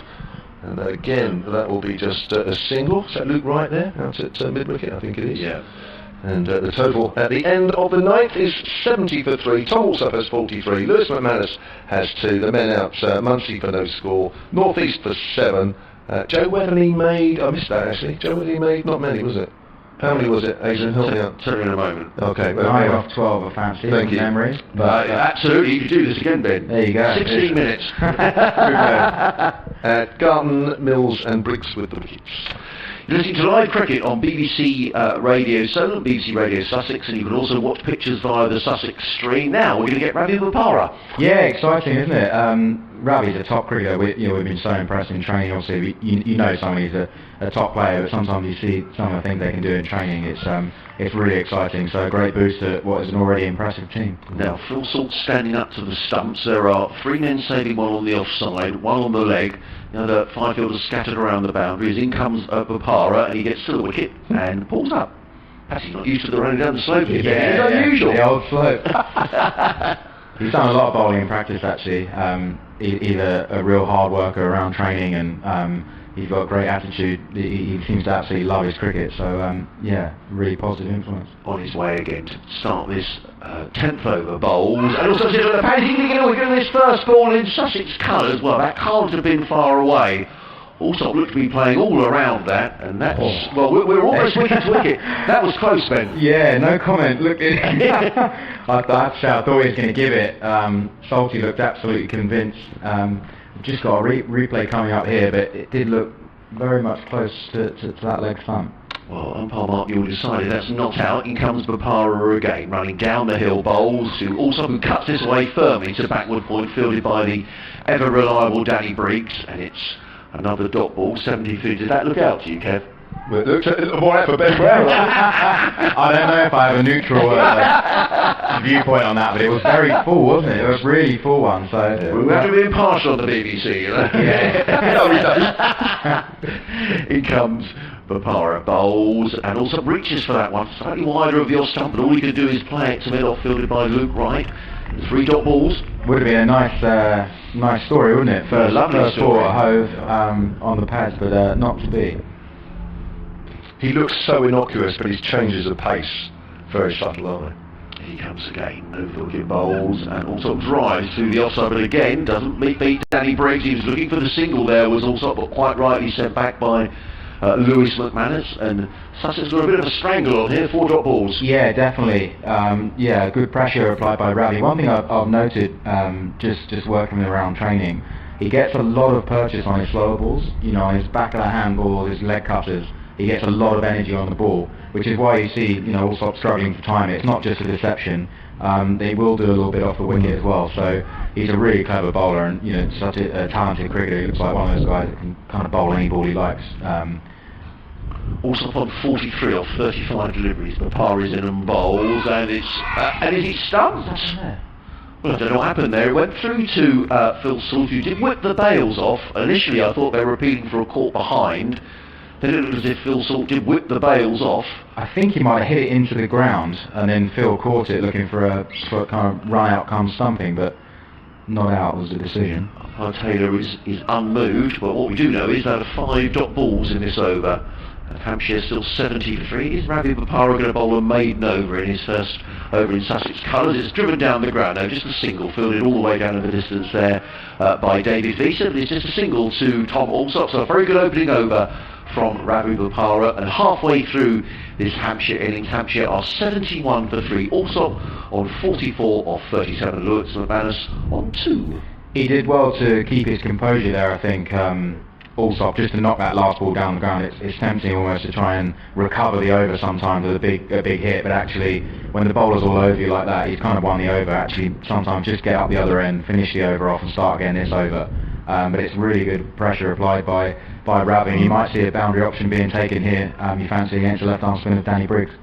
2 overs, 1 for 8 Briggs so far. Bowls to Allsop. Again, it's full, and Allsop works her away square on the leg side. They'll look for 2 here. Allsop takes the throw on. Bopara with the throw at the bowler's end. Danny Briggs doesn't pick it up cleanly, and Lewis McManus is home. 75 for 3. That's just a bit too much for Bopara to do there, to keep that down to 1. Yeah, it's a bigger edge out there, isn't it? Yeah. A lot more grass to cover. Yeah. The boundary rope's in, well inside that pavilion as well. It's down the leg side. That'll be quarter wide. I think Briggs was expecting Allsop maybe to come down the wicket there. Allsop stood his ground. 74 for 3 now. As Briggs doesn't waste much time between balls, comes in again, and Allsop drives again towards mid-wicket. Again, everything's off the bottom of the bat because everything's so full. So impressive from Danny, isn't it, to bowl this over. There's a lot of pressure bowling his hand. He's almost got every single one right under Allsop's bat in the block hole. It's a really skillful thing to be able to do because he's got no margin for error, obviously being a spinner, bowling Yorkers. As he passes to the right hander this time, Lewis McManus. Oh, he misses. He's trying to work that away on the onside. He's beaten him. He's beaten the keeper as well. Goes up towards the far end, the Cromwell end of the ground, and they'll come back for 2, and the umpire will signal buys. Yeah, it must have been incredibly close to being bowled, wasn't it? It's gone through the inside or almost under the bat again. So Briggs is causing some problems for Hampshire here, and a little bit of luck for McManus. Yeah, certainly is. Dave Allen actually tweeted me earlier, Hampshire's historian. I was saying about Danny Briggs leaving Hampshire and coming to Sussex. Come back to that at the moment. As well, he's bowled. He's hit across the line there, and Briggs has bowled full once more. And Lewis McManus playing across the line has missed that totally. Hits the stumps. McManus goes for 2, and Hampshire have lost their 4th wicket with the score on 77. Yeah, just a step ahead again, isn't he there, Danny Briggs? But you're obviously going to, eyes are going to light up at that short boundary. And it might McManus in there. He's only faced 3 balls before. That was his 4th ball. Again, trying to take on that short boundary. I can understand why, but he may reflect on it later and feel like he could have just given himself more of a chance to have a look. And I think actually Danny's been smart enough to use that short edge almost to his advantage, hasn't he? He's kind of tempting them in to go for the short edge, but getting it under their bat and causing real problems here. Are you surprised more batsmen aren't looking to hit down the ground here? Yeah, and I think that might be why. And I think that boundary is so tempting, but actually hitting across Danny is a difficult option the way he bowls. But I think it's almost that temptation, is so there, isn't it? What is that, a 60-yard hit at best with the wind going that way? So I think you can understand the kind of temptation, the logic, but like you say, it might just be a better option to try and pop Danny over his head rather than being too lured in to hit across the line. So Briggs has 2 wickets now, and into the middle strolls James Fuller, who can hit a bing ball from time to time. Yeah, he's a good ball striker, isn't he? It'd probably in a lot earlier than Hampshire would like, I think, with someone like Fuller, rather to finish off the innings. But on the flip side, he's got a chance to get himself in. Brings bowls outside the off stump, and Fuller just guides that away into the gap in the covers. There is a man out sweeping, so it's just a single. Fuller off the mark straight away. 78 for 4 Hampshire. This innings has a very sort of familiar feel to the one at Canterbury last Thursday. Hampshire have got much work to do. We're in the 11th over here. Briggs bowls and Alsop drives. It's an inside edge and he goes out to mid-wicket. Another good over there from Danny Briggs. Hampshire 78 for 4. 11 overs gone, 9 to do. Yeah, they're getting themselves into that difficult position, aren't they? Where they're almost going to have to rebuild, even in T20. If it's just 3 or 4 overs, just someone to kind of hit the ball down the ground, run hard with Tom Alsop and set it up for the back end. Because you think now, from Sussex's point of view, if we take another wicket or 2 now, it makes those death overs really tough for Hampshire with, maybe bowlers coming in or Alsop completely compromised if he's the man still in. So it's a tricky part of the innings, and you have to say Hampshire have probably got to rebuild slightly, even if it's just 3 or 4 overs. Yeah, much resting on Alsop's shoulders. You're listening to live cricket on BBC Radio Sussex, BBC Radio Solent. You can also watch the live stream via the Sussex County Cricket Club website. Myself, Adrian Harms, alongside Kevin James and the Sussex skipper Ben Brown. Delighted Ben can join us here in the commentary box. Ravi Bopara is going to bowl his 2nd over. His 1st over just went for 1 run as he comes into bowl to the right-handed James Fuller. He's in and bowls, and Fuller works this one to mid-wicket, fielded by Joe Ray Rawlings, who throws the ball at the stumps and concedes an overthrow. I don't know, he's very quick in the field. Was it a waste or was it... Possibly. I think Dizzy actually speaks a lot about being aggressive in the field and having the right to throw the stumps down. And it looked like Alsop was just backing up quite a long way, so I don't think they'll mind that too much. He took a risk, tried to hit the stumps and run him out. It's only cost us 1. So, yeah, you could argue he could have held on to it, but I think we're trying to play positive cricket and look for a run out. Now, Phil Salt is now going to stand up to the stumps. Would that be his decision? Would Bopara say to him, actually, I'd like you to stand up? Yeah, no, I think that'd be Ravi's call. I know he did that a lot for Essex, depending on which batsman was on strike. Alsop is on strike. Bopara comes in, bowls, and played away just out from the reaches of Luke Wright, who's in there at extra cover. They're going to come back for the 2nd run. Alsop goes through to 49, fielded there by George Garton. 81 for 4. It looks from here like it looks a tricky wicket just to knock it and use the pace into gaps. It's almost like Alsop's had more success when he's really struck the ball hard rather than trying to flick it in a gap and got the leading edge. Bopara in again, down the hill, he's in and bowls, and also works this one onto the leg side. They'll take 1, they won't think about 2 because David reaches very quickly in and gets in the throw. So 1 more to Alsop and a half century, and a good half century as well from Tom Alsop, coming off 42 balls with 7 fours. He's played really well, hasn't he? Wickets falling around him, that's never easy, especially in T20 cricket, and he's just about managed to keep his momentum up, hasn't he? He's well over a run a ball here, in what's been tricky conditions for Hampshire, losing wickets around him, so that's a good 50. Now interestingly, James Fuller is now taking strike and Phil Salt is now standing back as in comes Bopara again and bowls, and Fuller, I wanted to look to play that one through the offside, but in the end he was rather squared up, but he played the ball down to long on, where it's fielded by George Garton, and Fuller goes to 3 in a total of 83 for 4. Yeah, I wonder if he just fancies getting, you know, more of an outside edge on the new batsman, you know, try and nick him off almost traditionally. With Alsop, he obviously doesn't want him to be using his feet, looking to hit him to that short boundary, but the keeper comes up. Keeper up for the left-handed Alsop as Bopara is on his way again. 83 for 4 in the 12th over. Bopara right arm over the wicket. That's a full. Well, it was a beamer, and it was steered away by Alsop, who Bopara apologises. Do you think that slipped? Yeah, it must have done. It must have done. Yeah, it was so high, wasn't it? It was almost like it was going to beat Salty over Salty's head as well if he missed it. He did well to get bat on it, didn't he? He really did. What do you call that? A sweet pull? I don't know. Like tennis serve. Yeah, but it's another free hit was given away, isn't it? This is the third free hit of the innings. Alsop to 51, 86 for 4. So a free hit for James Fuller as Bopara is in, and well, I think he took the pace off that Bopara, and he looked to swing it away over the leg side, and I think it's just him on the 5-pad bounced in front of him, and it's a top ball. Yeah, it was good bowling, wasn't it? It looks like those slower balls are really sticking in the pitch, doesn't it? It just looks like it looks a good option for our bowlers. Everyone who's bowled them has had decent success with that. That was out the back of Ravi's hand, really stuck in the wicket, and Fox James Fuller. 86 for 4. What was a lovely afternoon has turned into a really cloudy afternoon here at Hove. The clouds are relatively high, certainly behind the media centre here, so let's hope that we're not going to get any rain, but it's a little gloomy as Bopara is on his way, running down the hill to bowl to Fuller, who's 3 not out. He bowls, and Fuller pulls that way onto the leg side. There's runs here. George Garton it's not George Garton, it's Danny Briggs, who's in hot pursuit out at deep mid-wicket. A couple of runs to Fuller. He goes to 5 at the end of the over, and Hampshire are 88 for 4, also on 51, and Ravi Bopara has now bowled 2 overs and no wicket for 10. It's easy to forget, isn't it, how long it's been competitive cricket. It actually has been for some cricketers. When you see, you know, a ball like that slip out of Ravi's hand, it's just sometimes those things in a match. You know, I can't remember the last time, you know, Biro bowled a no ball in a T20. There's been a couple of instances I think we'd want to sharpen up over the next couple of games with those no balls and free hits. But you know, equally you do have to remember 9 months is a long time for people to not play cricket, and of course no pre-season games or anything like that. So for some of these guys, it's a big challenge.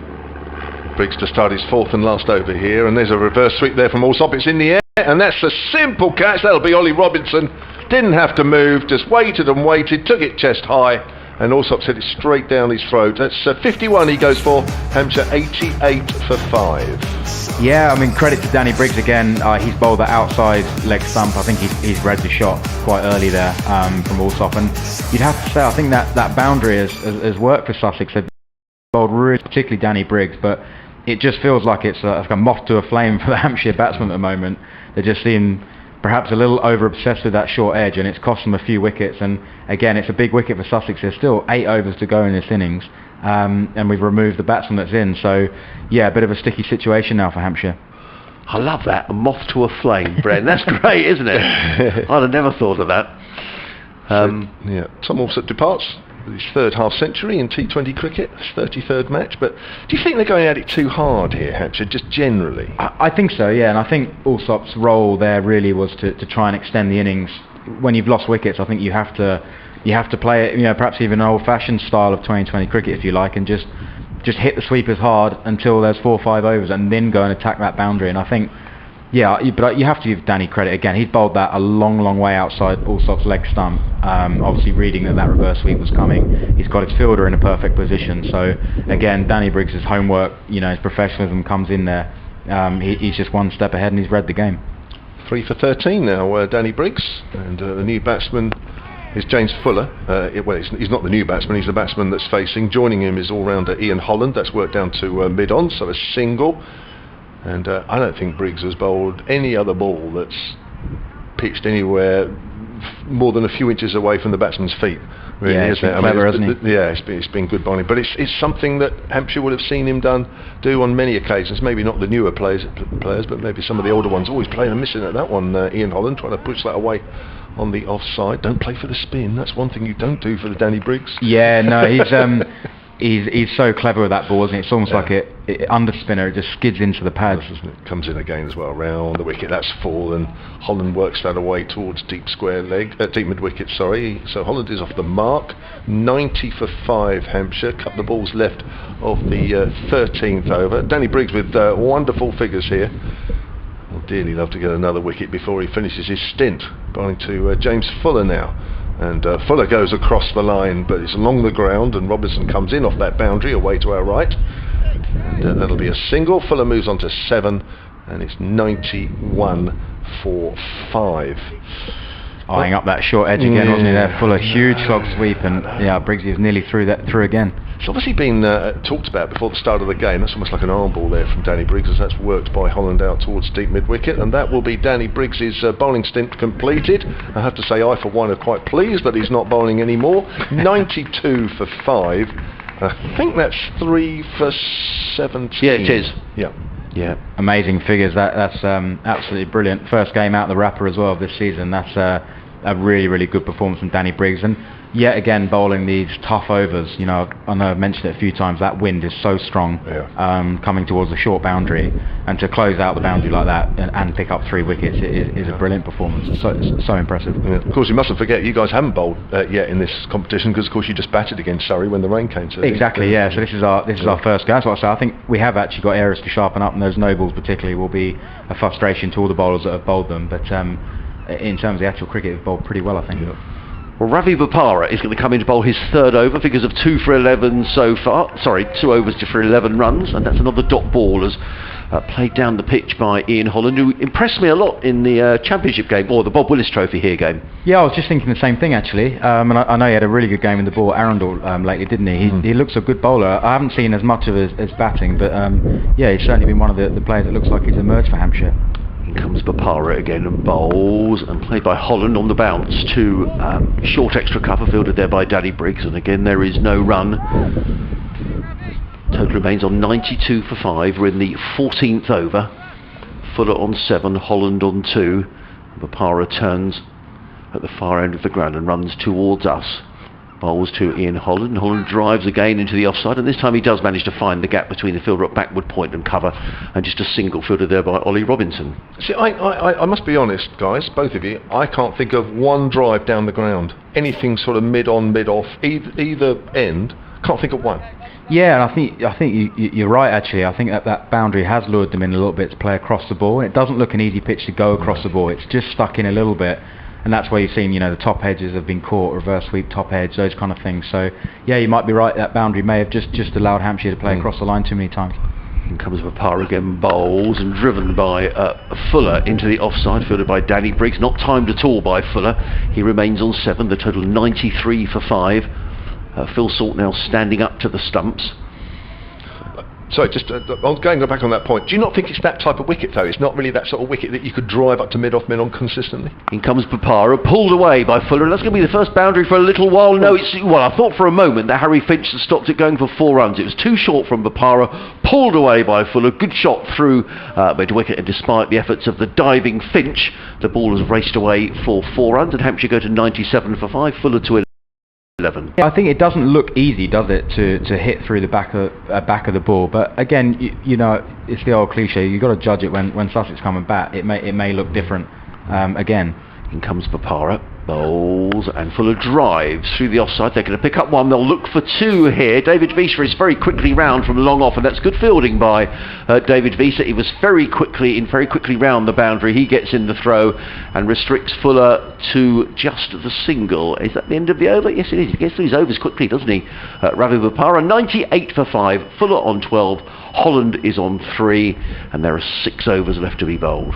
I think it's always easier in hindsight, isn't it? But you look at it now, and Hampshire runs-wise aren't in the worst position. They've got a short edge to attack with 6 overs to go. But if they were 2 or 3 down and just given themselves a little bit more of a chance through the middle of the innings, you'd think you could really mount a serious challenge, because no one's going to be finding it easy to bowl the end that George Garton's coming on to bowl now if you've got 2 set batsmen aiming at a 60-yard boundary of the wind. So I think it's that wickets column. There's probably a couple of dismissals they'll look back on and think we could have just hit strong shots down the ground, like you say, for a little bit longer in this innings and then really launch at the back end. So George Garton with his left-arm seamers back on. 2 overs, 1 for 10 at the top of the innings. Runs away from us. Ball just comes back in a fraction to Fuller, who steers that straight to extra cover. And there's no run. So Tom Alsop with 51. And James Fuller, who's out there now with 12, are the only 2 players for Hampshire that have gone into double figures. Looks like that swung a bit, didn't it? Yes, it did. Unusual for a white ball that's 14 overs old, isn't it? Yeah, it's a bit unusual, but something for George to work with. Might be the breeze. Here's Garton again then, running away from us, short. So it's pulled away by Fuller, and that is going to be 6, I think. That's just cleared the rope away to our right. The short boundary side, it didn't really get hold of it at all, but it was just enough to take it over the rope for 6. Yeah, definitely. It was a bit short from George Garton, wasn't it? But, Fuller's one of those guys that you kind of talk about getting him off the front foot, it's a big power down the ground. So perhaps it was worth 1 short ball, but, in fairness to Fuller, it's a pretty good response. He hit it well. Certainly is. 100 up for Hampshire, 104 for 5. Here's Garton again and bowls. That's short and it's bowled away and that's gone. Well, there's no mistake there. Fetch that. That's gone out of the ground away to our right and into probably the flats, certainly into the garden at the front if there is any. I just think that would be far too expensive for me if there's a garden of those flats. That's gone not far away from George Garton's own flat. Oh, is it? But yeah, he's got one of those flats for the balcony, so I think that would have been a pretty cruel irony if it landed on a flat balcony there, where a few of his friends and family are watching the game, actually. Well, that certainly came out of the middle of James Fuller's bat. He moves on to 24, 110 for 5. Garton just bowling a fraction too short. Dangerous player, isn't he, Fuller? And you can see how hard he can strike the ball. Yeah, field scatters here. David Visa's just gone on the deep mid on boundary. That's Fuller, and it's outside the off stump, and James Fuller just strokes that away out to deep cover. Ravi Bopara, the fielder, and he moves on to 25 now. Just James Fuller, 111 for 5. A few fireworks in this over. Hampshire need 1 or 2 of these between now and the end of their innings if they're going to post a challenging total. Good readjustment from George, wasn't it? Yeah, I think full and wide is his option here to defend that short edge. Yeah. And once Fuller got hold of him, I think that's a good tactic for him. 3 men out on the boundary on the leg side, so there's big gaps for the 1 anyway, as Holland drives and finds one of the few players who are actually saving the 1. This time it's Luke Wright, I think that is, at extra cover. Yeah. Just thinking, Ben, because just looking around the field, Sussex have used 6 bowlers, but they still haven't used either David Visa or Delray Rawlings. So, potentially he's got a lot of options here, Luke, right? He has, hasn't he? He's very sport for choice there. Perhaps Davies probably a little bit short of a gallop, perhaps, with the ball, with not much preparation time. Garton to Holland. Holland pulls that away, and that's in the air, and that's going for a maximum as well. That's hit the roof of the hospitality tents just to our right. Didn't quite get hold of that either, but Garton again guilty of bowling just a fraction too short. The batsmen don't mind that length. 117 for 5 at the end of the 15th. Yeah, a little counter-attack, a mini counter-attack in that over. It's certainly, if they are going to press the accelerator and have a punt, it's 2 right-handers. We mentioned it. You could actually see the way George Garton swung 1 ball in that over shows you how strong that breeze is as well, because as we said, that white ball doesn't often swing after the first couple of overs, so that Hampshire can use that breeze now. It's getting to the point where you would see them target that boundary. I just think perhaps they've gone a little bit early through the middle of the innings. 19 off the over.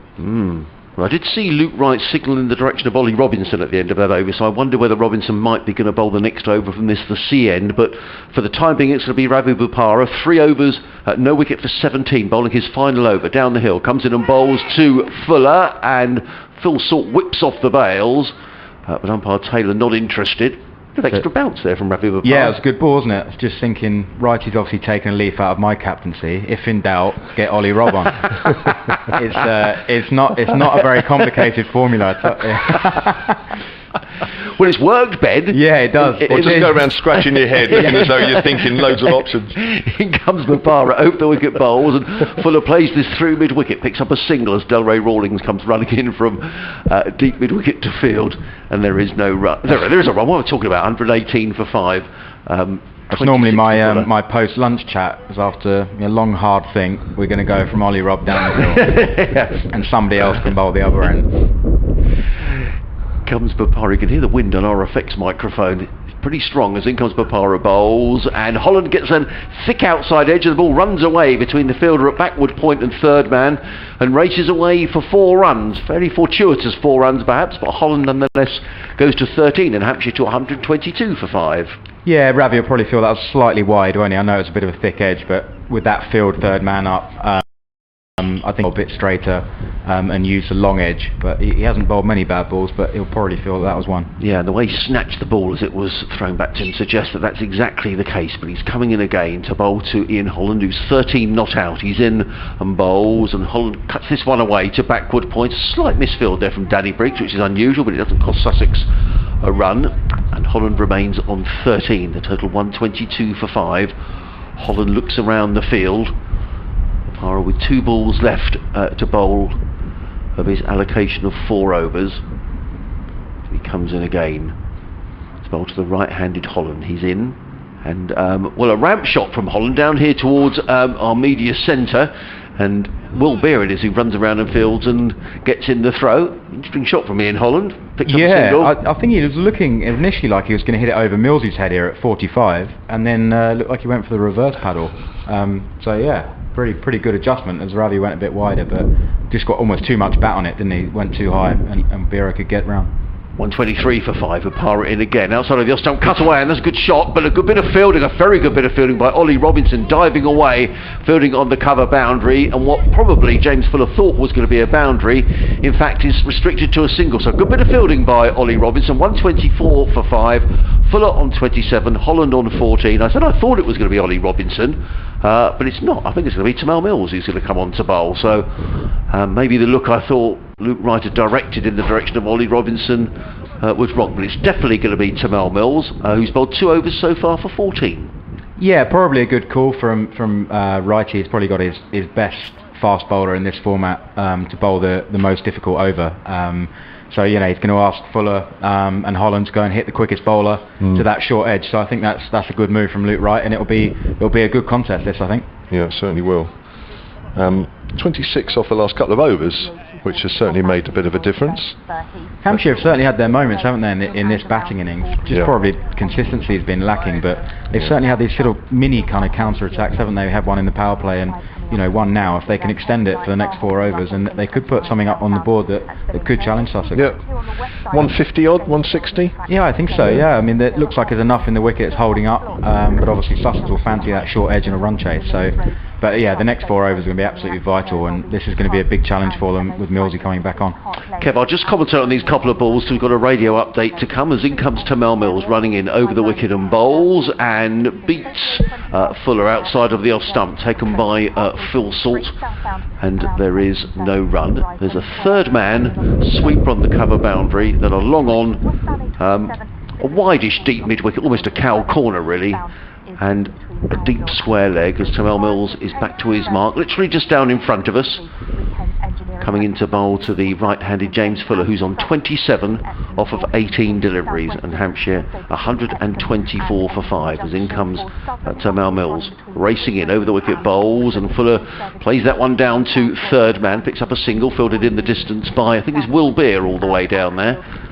But one more to Fuller, he goes to 28 and Hampshire to 125 for 5. That looked like the old give yourself a bit of room in the one-day game, didn't it? Just Fuller just easing himself away to the leg side there and getting a bit of bat on it down to third man. But that's why it's so difficult for him. Yeah, thanks very much indeed, Sylvie. Hampshire 125 for 5 here at Hove. We're into the 17th of the 20 overs. James Fuller on 28. Ian Holland is on 14. The star performer so far for Sussex, Danny Briggs, who's 4 overs. He took 3 for 17. So Hampshire, with 3 overs remaining after this one, are 125 for 5. Sorry, Ben, I interrupted you. That's all right. I just think he's just racing in here, isn't he, Millsy? He looks like he's in great rhythm, you know, pushing into the breeze here. Just looks like he's going to bowl absolute rockets at the moment. And he's on his way, coming into bowl to the right-handed Ian Holland. He's in and bowls, and that's short, and it was slow as well, wasn't it? And Holland almost had to wait for that, and then he swatted it away down to beak back square. He picks up a single, does Holland. He goes to 15, the total 126 for 5. That's why it's so hard to line up, isn't it? it always makes me laugh because people talk a lot about, why don't you set for the slower ball? So you try telling a batsman to set for the slower ball when the ball in between is 90 miles an hour. Yeah. It is very, very difficult, and that's the difference between bowling 82 miles an hour and having the 90 mile an hour up your sleeve. Mills literally just down in front of us, a little skip, and starts his run up and runs away for us. Number 7 on the back of his blue shirt. He comes in and bowls, and that's a quick delivery. And Fuller just ducks underneath that. The ball whistles through to Phil Salt, and there is no run. That was pretty lively, wasn't it? That has nearly hit Fuller on the head, which is a good job. It didn't. It looked like he took his eye off the ball there. And again, just showing how quick Mills is bowling here. Fuller's looking to tee up, and all he's been ended up doing is being able to get himself on the deck out of the way. Yeah. So this is serious pace from Mills. He looks really fit, really strong, and in great rhythm here. Yeah, he does look fit, as he's just down in front of us. 126 for 5 with the 17th over, so 3 overs remaining after this one, as Tamel Mills is on his way. Comes in and bowls, and pulled away by Fuller. That has gone miles. That is a big hit towards the flats.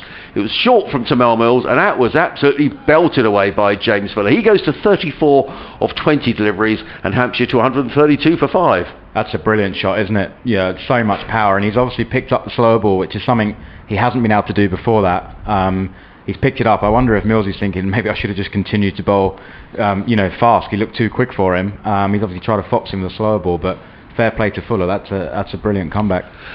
In terms of Tamel, Ben, he's had so many injuries over the last few years. He'll play a game, miss a game, that sort of thing. I mean, we'll have to see what happens in this competition. But he's looking very fit. He does look fit, doesn't he? He's given himself every chance. He works really hard behind the scenes on his fitness. You can't fault him for that. I think the challenge for him is obviously these games are coming thick and fast, aren't they? Sort of every couple of days. So hopefully he can stay fit and firing, because as you can see, it's so entertaining to watch, isn't he? Wow. I don't think that ball's coming back anytime soon. I don't think it is. Or is it? I don't know. The umpire. No, I think they'll bring out some. I did see it crash into one of those patio doors. I don't know if you saw that as well, Ben. Obviously some toughened glass over there. I think I'd want that if I was behind those. So how many players live over in the flats then, Ben? I think just George is in that one, and CJ has a flat on Palmyra Avenue as well, and so does Jofra. So they live, I don't think they have views of the ground, but they certainly live on the same street. So yeah, there's a few people dotted around. Not too far to come to work, eh? That's quite nice. No excuse for being late. In comes Tamel Mills, 132 for 5, just been hit for 6, comes in and bowls, and Fuller hits this one straight back to Tamel Mills, who fields off his own bowling. It is the end of the over, the end of the 17th over, so 3 overs to go. Hampshire 132 for 5, Fuller on 34, Holland on 15. You're listening to live cricket on BBC Radio Sussex, BBC Radio Solent. You can watch the live stream courtesy of Sussex County Cricket Club. Myself, Adrian Harms, alongside Kevin James and the Sussex skipper Ben Brown. Yep. And Hampshire Cricket are also taking that stream as well, so if you really don't like Sussex enough that you can only watch the Hampshire Cricket website, then you can see exactly the same pictures on that as well. I can't believe there's anybody that would do that deliberately, but there might be one or two you don't know. 132 for 5 then, 18 balls left potentially, unless of course there are any wides or no balls, and it'll be in Holland. And Ollie Robinson is back into the attack from the far end, the Cromwell Road end. He's going across his stumps. There's the ramp shot down the leg side, and that's a goodie. That's one bounce for 4. Got hold of that one. Yeah, really good shot. He tried one off Ravi Bopara, didn't he? I think that's probably a better option, because Ollie Robinson will give him a little bit more pace to work with, and that really flew off the bat, didn't it? It's almost carried all the way for 6, so I'd say that's an intelligent from Ian Holland there. I wonder if there'll be a change in the field maybe. Has Tamel Mills already come a bit finer? I think he might have done, Ben, I think. Yeah, it definitely has done, yeah. 136 for 5, so maybe Ian Holland might have to think about something else now. He's on 19. Here's Robinson, bowls, he's going outside leg stump, and he's hit that full delivery out to square point. That's, who's that? David Visa, I think it is out there. He looks very fit. What's he been doing while he's been quarantining? He's supposed to be hiding away in a house, isn't he? Wow. Yes, he's had 14 days. Yeah. Looks like he's been on the gym. Yeah, he must have a great treadmill in there. Yeah. He works seriously hard in his fitness. He's a good pro, which these things really help you when you come back from that. Sure. He can go straight into a game because he's kept himself in great nick. So Mills comes up from fine leg on the 30-yard circle. There's Ollie Robinson comes into Fuller this time, and Fuller gets a good delivery. Very full, works that up to mid-on, couldn't do any more about that. than what he did. He moves on to 35. That's off just 23 deliveries, James Fuller. And Hampshire have moved on to 138 for 5. This is a good spell for Hampshire here. It's been very stop-start, probably more stop than start, but this is a good end to the innings. They'll want to keep this going.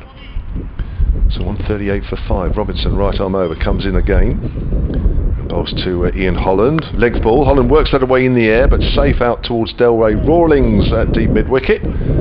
Picks it up. Just a single again. Keep that scoreboard ticking over. That's important. Hampshire total moves on to 139 for 5. It's interesting you said about sort of 160, 180, Ben, because of course the last couple of games, the side that has hit 188, funny enough, the last 2 games here, haven't they? Both been 188, and they've just about been winning scores. So Hampshire getting into the realms of getting a decent total here, if they can keep this going. That's another full delivery, intelligent bowling there from Robinson, as Fuller can only work that up towards deep mid on, and another single. Settle for singles now, wouldn't you? Yeah, definitely. I guess Sussex would probably just love to break this partnership and try to get a couple of dots on a new batsman and keep one of these guys away from the strike. But yeah, it's been a really good partnership, hasn't it? Credit to these two. Fuller's especially has played a really good hand here. Yeah, 52 these two have put on as Robinson comes in. Slower ball, and that's hit in the air, over backward point. It's in the gap. Visa's running around, touches it off to Danny Briggs. That's good play between the two fielders. Briggs throws, doesn't quite gather it cleanly, does Phil Salt, but only 2 runs for Ian Holland there. He moves on to 23, and it's 142 for 5 with 2 overs of the Hampshire innings remaining. Yeah, I think Hampshire will probably be happy with that over. That's certainly the over from a Sussex point of view that you'd want to really close down with that long boundary to the leg side. So yeah, they found a boundary early in the over, a couple of 2s. They'll be happy with that.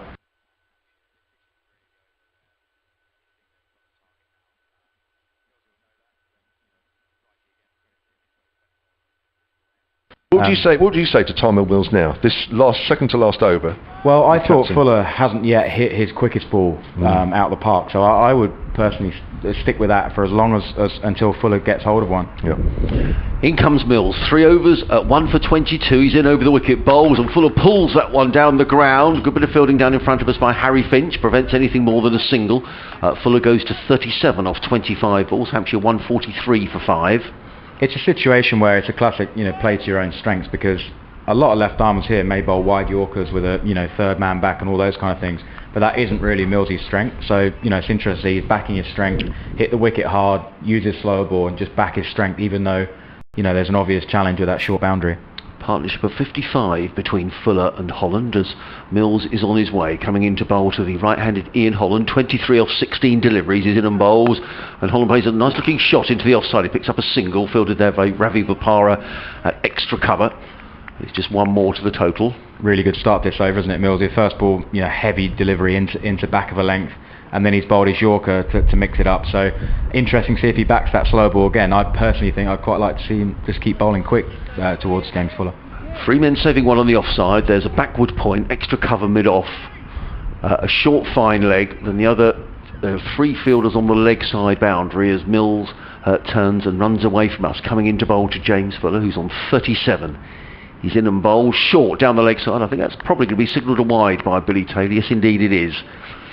That's where bowlers feel a bit sorry for themselves, and it was a pretty good delivery.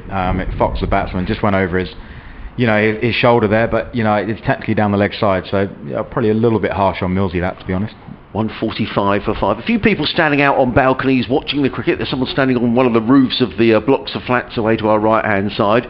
He's got his hoodie on, which tells you everything you need to know about the weather on the south coast this afternoon. It's very breezy and not too much blue sky around now as James Fuller waits for Tymal Mills, who's running away from us up the hill from the sea end of the ground, and he gets virtually to the crease, and then there's something not quite right about his run up, so we're going to have to do it all over again.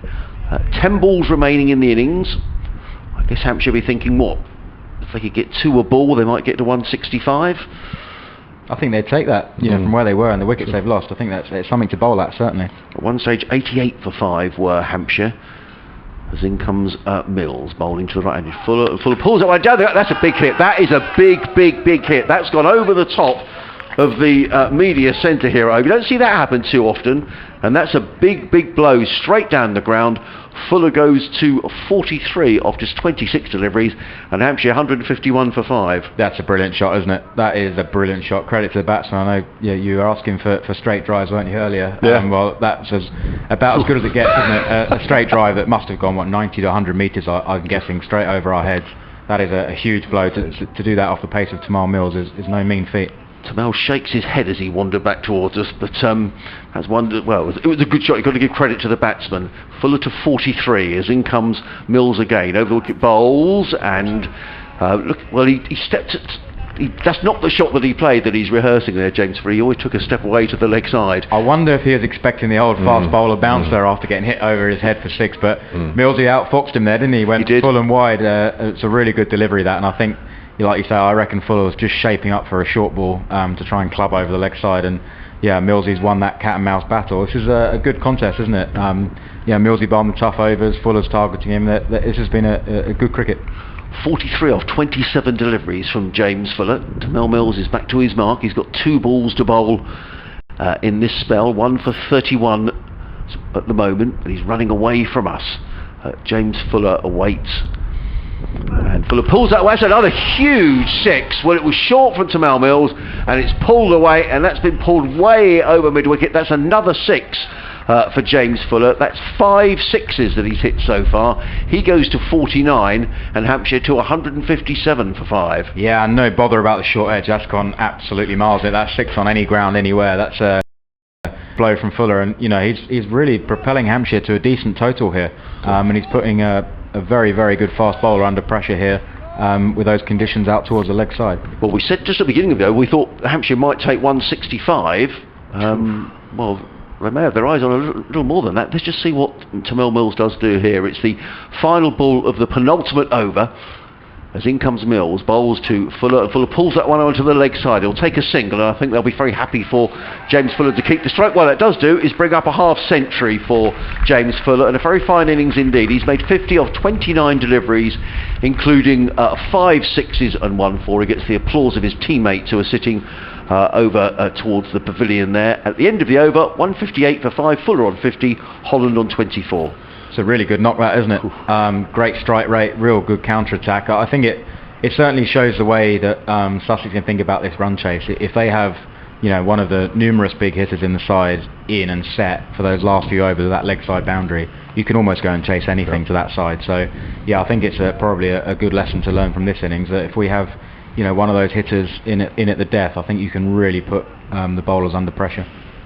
So here's the last over being bowled by Ollie Robinson, and he's bowling to James Fuller, who drives hard down the ground. Now we're seeing the ball being hit straight. They're coming back for 2. Holland's running to the danger end, although the throw's coming towards us, down towards keeper Phil Salt, and it keeps Fuller on strike. Playing his 91st T20. This is James Fuller's first time he's passed 50. Well, that's amazing. With the bat, which is surprising, isn't it? I know he bats low down, it's always difficult in this form of the cricket, but he does possess those big shots, so you would have thought there was another innings here somewhere, wouldn't you, in those last 91 T20s. But he's going along nicely here, 52 not out, 160 for 5 here, Hampshire. 5 balls to really post a total edge. Good diving stop from Salt, but they'll come through for a single.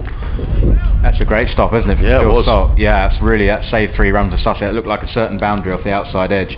But yeah, I think it's what the cricket's done, in this period of time, is given people opportunity that they probably won't have had before. I doubt James Fuller's had sort of 12 overs to bat in the 2020 many times, with some of Hampshire's players they've had over the years. He probably hasn't had that opportunity, or at Middlesex. So yeah, it's a great chance for him. Robinson to Ian Holland. Holland's on 24. He's played his part in this partnership, that's for sure. Hits that high over wide mid off. The chase is on, but that's going all the way. Good strike there from Ian Holland. This has been a great last 5 or 6 overs for Hampshire. They move on to 165 for 5. Already that was a total we were talking about that Hampshire might just get to, and yet they've still got 3 balls to spare. Great shot, isn't it? I've been impressed with Holland. He's really batted with his brain, hasn't he? He's used that short edge. He's used the fielders that are up inside the circle to his advantage, and yeah, he's really definitely played a part in this partnership. 28 off 18 balls. 77 off 45 this partnership, as Robinson comes down the hill again. There's the ramp shot. It's going over. Short third man. That's gone for 6. and it's gone by a good 4, 5, 6 yards over the third man boundary, and that's off the face as well. That's unbelievable shot, isn't it? A reverse scoop for 6. That is absolutely brilliant batting from Holland, and yeah, he's now looking like he's played a great cameo. That's to play, is it? Skill execution, wasn't a bad ball from Ollie Robb. To be able to play that shot and get it for 6 is hugely impressive shot. Well, Hampshire, you could say it's been an innings of 2 halves for Hampshire. The first 10, not great. The second 10, wow. 171 for 5. Holland's on 34. Here's Robinson again. What's Holland going to do here? Short, and it's overhead. Surely that's a wide. Yes, it's signalled overhead height, and that is a no ball. But it's not a free hit. Remind me of the rules. I can't remember. No, you're asking me.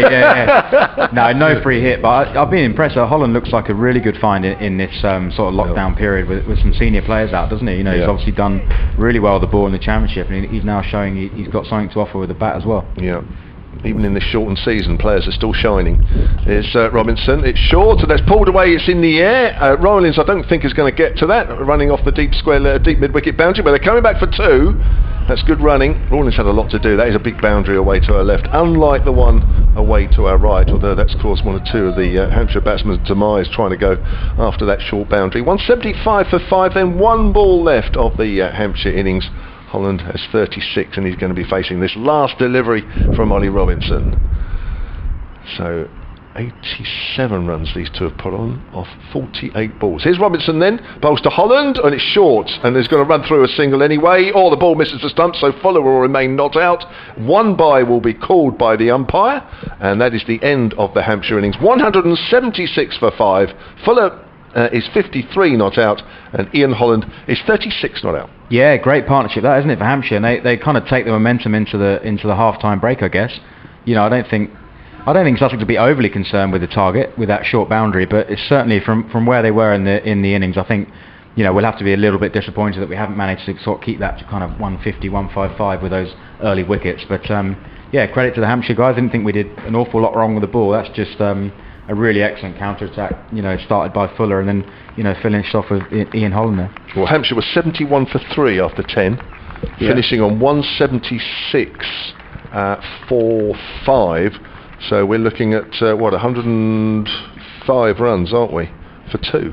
Yeah, definitely. It'd be interesting to see the breakdown of which overs there, because you have to say most of the runs have been scored with guys running in from this end and the C end. With that breeze and short boundaries, so I think Sussex will look to do the same. They've got to target whoever comes on this over's got, you know, a real job on their hands for Hampshire to try and keep the runs down. We'll have a breather in a couple of minutes. I'll just give you the bowling figures. George Garton 3 overs, no maidens, 1 for 29. Ollie Robinson 4 overs, 0 for 47. Terrell Mills 4 overs, 1 for 38. Danny Briggs' figures just get better and better in comparison, you know, to everybody else really. 4 overs, 3 for 17. Will Beer 1 over for 15, and Ravi Bopara also a very good spell, 4 overs for 24. Yeah, that was outstanding from Danny Briggs, wasn't it? And it's worth noting as well, he bowled those overs from this end, which we've just spoken about how difficult it was to defend. And I think most spinners would have had the kind of fear of God put in them if they thought they were going to be bowling this end. So that's an incredibly impressive performance from Danny Briggs to not only contain this end but to go and take 3 wickets. Gave Sussex a huge head start in the game. So Kevin, Ben and I are just going to have a break for a couple of moments. We'll be back with you well in advance of the resumption of the Sussex reply. Sussex needing 177 to win. We'll be back with you in about 5 minutes' time.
Well, a very good afternoon and welcome back to Hove for part 2 of this T20 match between Sussex and Hampshire. Hampshire reaching 176 with a very hard-hit innings by James Fuller at the end. Ben Brown, the Sussex skipper, Kevin James with us as well. And if you want to watch pictures of some pretty big hits as well, then go to the Sussex Cricket Club website where you can see live pictures. And Ben, I have to say, at one stage we said we thought 165 would be, the Hampshire would take that. They've gone a bit further than that. Yeah, it was a great partnership, wasn't it? It's really set the game up well, particularly from a neutral point of view. It won't be easy. 176. The wicket looks like it's offering something to the bowlers. So, yeah, we'll have to play well here and try and use this edge Perhaps more smartly than Hampshire did. Perhaps, really pick our moments to go and attack that short boundary with the breeze. I think that'll be the key to the chase. Now, Ian Holland is going to open the bowling for Hampshire, who was impressed here in the County Championship match, and he's impressed here in this T20 this afternoon. He's going to bowl the first ball of the innings to the Sussex right-handed batsman Phil Salt. There's a slip in place as Holland, with his yellow shirt and blue trousers, runs away from us, comes into bowl to Salt down the leg side, and Phil Salt helps it on its way. I'm not sure if that came off a bit of thigh pad or a bit of bat. We'll have to wait and see. If Luke Wright wants to come back to the third, that's good running by Luke Wright, and we'll wait for the umpire's signal, and they are leg byes, so Sussex on their way. Yeah, good start for Sussex. I think Holland's a good find for Hampshire, and I think that's everything that this period of time has been about, is finding cricketers like Holland, who's probably played in the second team for the last few years, no opportunity with guys like Abbott and Fidel Edwards. So someone like him is really taking his opportunity with the new ball in Championship cricket, and now we're seeing in T20 cricket he obviously offers some power at the end as well.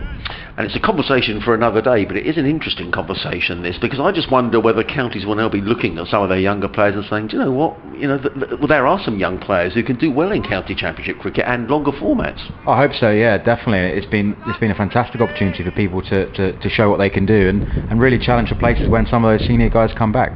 In comes Holland, running away from us to bowl to Luke Wright. He's in and bowls, and Wright just to a ball that's well pitched up, just plays carefully forward, straight back down the track, and Holland fields, and there is no run. And I guess you think about Hampshire, Kev, with Colpack players, that sort of thing. I think the whole Colpack thing has changed, hasn't it, with Brexit and how that impacts. But it will do, yeah. What about a club like Hampshire? Would they be thinking, well, actually, we might be able to save some money, and these younger players who are coming through showing what they can do? Well, assuming they're all out of contract, but I imagine they're all under contract for next year. So that's the trouble, yeah. In comes Holland, no look at bowls, and Luke Wright's forward and plays it onto the onside, picks up a single, and he goes to one. Sussex Sharks 4 without loss. You won't see Fidel Edwards next year, unfortunately. I think this would have been his final year. This was his swan song, so that's a bit of a shame, really, because he's been great. Yeah. Whatever you think about the guy, he's just great fun to watch, isn't he? No, he's brilliant, isn't he? He's done brilliantly for Hampshire, hasn't he? He's fantastic. He's bowled really, really well and adapted to playing over here well. Yeah. Obviously, so many games and things like that. He was a great signing for Hampshire. Oh, unbelievable! And probably got another year out of two years out of him that we thought, more than we thought. In comes Holland, bowls to Phil Salt. Salt just plays that back to the square on the offside, picks up a single, so that's his first run off the bat. Sussex for 5 without loss. I remember here, Kev, there was a 4-day game. Ben was probably playing, and 2016, was it? Well, Ed Joyce was certainly batting, and not many people gave the hurry up to Ed Joyce, but Fidel Edwards did that afternoon, and Hampshire won the game. They did. He hit me in the chest 3 times in and over. Did he? Yeah, I was batting with Luke Wright, and we said, do you know what, we've got to take this on, and the wind was flying down the hill. I remember picking up a leaf in the warm-up that day, and I knew I was batting next in, and I picked up a leaf, and it just shot down the hill, and I thought, this is going to be a tricky morning, I think. I think that was the year that Sussex went down, actually. Yeah, I think you're right. It was. Yeah. And Hampshire were in danger of going down as well, as in comes Holland, bowls, and Luke Wright is, thought for a moment he'd been bowled. It must have been close, mustn't it? Yeah, he was looking to sort of cut that one away through backward point, Luke Wright. So good opening over from Ian Holland, 5 without loss, 1 ball to go. It's interesting as well, the opportunity for young players goes all the way down the chain as well. I know, talking to a lot of counties, that the academy boys are getting good opportunity at training as well, and it's been no different here. Just to see some of them play competitively has been great as well. In comes Holland and bowled, and Luke Wright pulls that one away without timing, but he gets a single to mid-wicket. It is the end of the opening over. The Sharks are 6 without loss, Salt on 1, Wright on 2. I guess the only caveat there is, Ben and Kev, that these youngsters have got to be good enough, isn't it? It's the fact that there is opportunity. They've got to be good enough to play at this level. Definitely, and I think what will be good was when the senior guys come back next year. In our case, with Travis Head, Stian Van Zyl, you're looking for 2 of those spots to be filled with the players that are good enough, and that's what we said. You've got 5 or 6 young players in one team. Of course, you're looking to whittle that down to 2, and then have 2 more competitive guys in the second team. But it's been great. We had Archie Lenham, grandson of Les Lenham and son of Neil Lenham, come into training, and he smashed a 50 against our guys, and Mika bowled quick to him, and he's pulling balls in front of square, and those are the kind of things you think it's so exciting to see that the future players getting more opportunity around the group. And of course it will change back and the senior guys come in, but they've had that exposure to go. We've got a 16-year-old who's capable of getting 50 off 30 balls in a training match against senior bowlers is really exciting, isn't it? played more shots than his dad and his granddad Yeah, combined. I said that. I said, what's your granddad going to say about this? Here's Chris Wood, and straight away he's wrapped on the pad there, Luke Wright, trying to work that away on the leg side. Ball ricochets through to Lewis McManus. Yeah, I've been coached by Les. Yeah. So that shows you how old I am. Yeah, no, Les's coach I saw. He's a brilliant man, and he's been brilliant for Sussex cricket over the years. He's slowed down now, but I mean he was still coaching, a couple of years ago. Oh, was he really? Oh, yeah. I didn't realise that. Yeah, oh, we would sort of pop in and see him as and when we needed, really. Oh, right. Oh, it's great to know. Wood bowls. Now that's skied, and that's going up towards mid-on. Now, under that, I don't know who it is, but I hope he's going to catch it. Oh, no. And I must admit, I wasn't 100% confident. That was a horrible, horrible steepling catch at deep mid-on. I think it was Mason Crane, but I might be wrong. I think you could be right, actually. I think you're right, yeah. He just never looked set, did he? That is not easy in the wind, but he just never looked like he was going to catch that. And I think Wrighty put his head down early and then suddenly looked up and ran a quick two, thinking this actually isn't going to be an easy catch. No, it certainly wasn't. So 8 without loss is the total. Wright's facing Wood once more. It's down the leg side, flicked away, half stop by Lewis McManus, palms it off down towards fine leg, and it's Scott Curry playing just his second game for Hampshire doing the fielding, and those are leg byes. Luke Wright just picking up a single there, just sort of rubbing his bum there actually, so it must have just missed the thigh pad as it went down towards fine leg. That is 9 without loss then, Sussex. Second over here at Hove. Just what you need on a cold day, isn't it? Just misses the thigh pad, brand new ball. Here's Salt then facing Wood. He's trying to pull a good leg ball that's gone over the top of the stumps through to Lewis McManus. Bit of pace. Yeah, he looks another one. He looks fit, doesn't he? Obviously, he's a guy on a white ball contract, I believe now. Yes.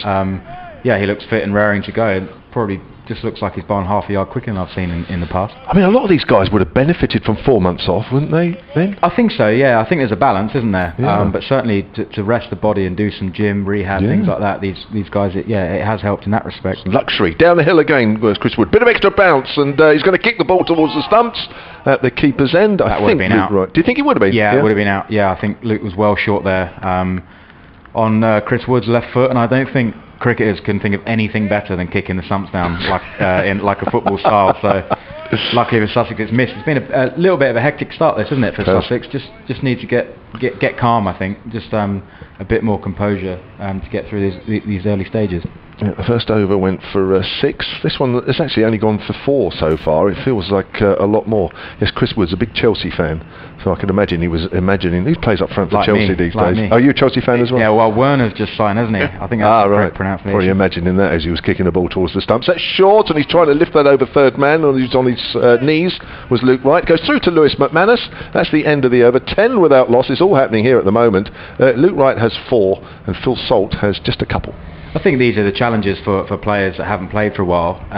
You come into a game like this and suddenly you've got a run chase on, things are happening, a bit of pressure out there in the bat, and certainly for Luke Wright, who hasn't played for a long period of time, I think it was great that he got that 30 the other day just to settle himself in, because he's such a big player for us. If he gets going at the top of the order, he can win so many games for us. So yeah, it's just getting back into those habits of chasing a total for somebody who hasn't played for so long. Hopefully just gets through these early moments. You're listening to Live Cricket on BBC Radio, Sussex BBC Radio Solent. Myself, Adrian Harms, alongside Kevin James and Ben Brown. If you want to watch pictures of the game, you can do so. Just go to the Sussex website or Hampshire website, click on the relevant link, and you'll see pictures of what's going on. It's now a cloudy afternoon. There's barely any blue sky above Hove, but the cloud looks relatively high, so fingers crossed we're going to get a full game. We will have a game if we get another 3 overs in. Then that'll be it. Whatever happens, there will be a result in this match. But it's going to be James Fuller. It's very much been his match so far as he runs away from us up the hill to bowl to the right-handed Phil Salt. He's in and bowls, and Salt drills this one away through mid-wicket. I think that's going to be 4 runs. Yes, it is 4 runs. Over pitch from Fuller, and a typical Phil Salt shot drilled away through mid-wicket. He gets a boundary. He goes to 6, and Sussex 14 without loss. He's such a natural timer of the ball in all formats, isn't he? He just seems to be able to do that almost from Hampshire cricket and see it in T20. Just seems to be able to time the ball, right from the get-go. And I just get the impression he fancies this over. Fuller's got that little bit of extra pace, which might work in Phil's favour here, but I certainly think he's going to target the over. Fuller runs away from us. Number 26 on his back, coming into bowl to Phil Salt. He's in on bowls, and Salt pulls that one away, and you're spot on. It's gone for 6 runs. Pulls that one away over wide mid on, and Phil Salt, it looks like it could be one of those moods, but he was like this against Surrey. He goes to 12 and Sussex to 20 without loss. It's the great thing with Salty, it's such a refreshing attitude. When there's a long on back, he just backs his power and his timing to go over the top, whereas other players might start to look for another option. He's happily, you know, just to go and swing that over long on, back his timing, and as we've mentioned all day, that short edge with the wind, it's a smart option. Salt to 12 off 6 deliveries. The Sharks are 20 without loss, and Fuller is on his way. Comes in and bowls to Phil Salt, and so hits this one straight down the ground. Is he going to be caught? No, it's 6 runs straight down below us. I thought for just a moment's time that Curry was going to get there, but Phil Salt picks up another boundary. You said it might go in this over, and he's gone for 16. I saw him warming up before the over, and I didn't see many falls swinging, you know, getting that back loose. I just think. But again, it's a good over to target. You know, he's had a couple of overs to have a look. This is the difficult over. We mentioned it, you know, in the power play when, you know, we sort of bring Millsy on at this time of the innings where, you know, the power plays just start to get going. If you don't lose a wicket, this is a pretty good option to target this over. If he keeps going or not, who knows? But certainly a good start. Phil Salt to 18 off 7 deliveries. Made 40 against Surrey the other day. In comes Fuller on bowls, and Salt's at it again, driving firmly straight down the ground, fielded by Curry just straight in front of us. Salt picks up a single. He goes to 19. The Sharks 27 without loss. He was very disappointed, Phil, to be left out of these various England squads. He made runs down at the Aegeus Bowl against Ireland, but you know, seems to have been overlooked. Perhaps he's taking some of that frustration out, Ben. Yeah, definitely. He's a seriously driven cricketer who has serious ambitions to play for England, and he should do as well with the way he's playing. So it's obviously a competitive market, isn't it, in that England, you know, white ball setup. So he's got some competition, but he's doing everything right. He comes up Fuller over wicket bowls, and Luke Wright's now at it, and he pulls that one over mid wicket, and that's 6 more. So 3 6s in this over. Just describe that delivery, because it was well pitched up from Fuller. Yeah, he's pitched up and he's targeted, you know, righty's pads. I think all bowlers, they don't want to give righty any width, but you know, righties usually experience from there, and it just clipped. It was a clip really, wasn't it? But using the wind, using the timing, and they look like they're really going after Fuller in this over. Well, you're good at this, Ben. You said it would be this over. Yeah, I thought they might fancy it. Just the extra pace as well of Fuller might make it a little bit easier with this new ball. 33 without loss, right to 10 as in comes Fuller bowls, and Luke Wright's at it again, and that's the 4th 6 of the over, pulled over the scoreboard, backward of the square on the leg side. So that was 4 6s and 2 singles. That was certainly 24. I'll get the actual amount, but certainly 4 6s off the over. Wow, without loss. Salt on 19, right on 16. Brilliant batting, isn't it? You know, it's controlled hitting, but with a clear game. I think hopefully if Salty can just sort of settle the adrenaline after that big over, we can almost afford to just ease into this over a little bit more calmly now the pressure's been taken off. But yeah, this opening partnership, you know, when it gets going, it is as good as any, isn't it? 29 off that over. He's given back his runs that he got when he batted. Done it in 6 balls virtually. Well, they took 28 off and over against Surrey the other day against Taylor. I think was making his debut. Yeah, it was Salty every ball, wasn't it? Yep. So Wood to Salt. And that's a length ball, and that's just played normally, actually out on the odd side for a single. That's a bit of a relief, although it is 1 run to the total, 40 that's without loss. Certainly where you know, Phil's improving as a cricketer almost by every game he's played. That maturity there, just to knock the ball into the leg side, you know, that's into the wind. There's no need to take on the big boundary, and he's just obviously you know, taking it the other over apart. So that's how Phil sort will keep building these big scores and become more consistent. Woods down the hill again, bowls to Luke Wright on the line of leg stump, just gets tucked up there, hits him on the pad, wants a single, no says Full Salt, as Lewis McManus runs quickly up from behind the stumps. I must admit, I was looking at their strike rates, these two, and I have to say, as an opening partnership, you're right, it's 156 per 100 balls, Phil Salt, and only 146 for Luke Wright. I thought it would have been the other way around. Yeah, he's losing it. It's actually worked really well, because Salty, if he can go from ball 1, it does give Luke just that couple of overs to settle in to try and play the longer innings. Wood bowls again, it's on the line of leg stump, and that's whipped away down towards deep square leg. Fuller comes in off the boundary. Total moves on to 41 without loss. Good start here by Sussex as they're looking to chase down that 177 for victory.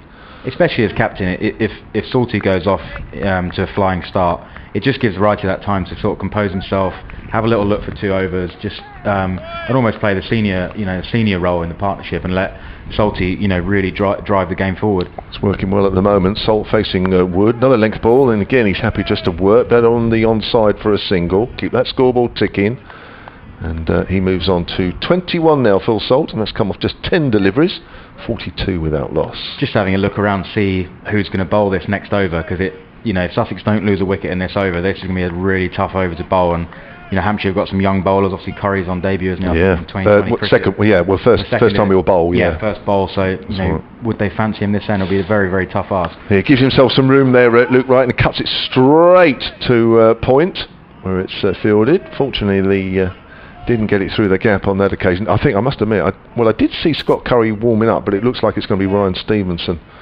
that will bowl the next over from this end. Yeah, it'll be interesting what his plan is, what field he sets and how he goes about it, because I certainly think the boys are going to come pretty hard at this next over. Yeah, he tends to bowl length, so that will be interesting.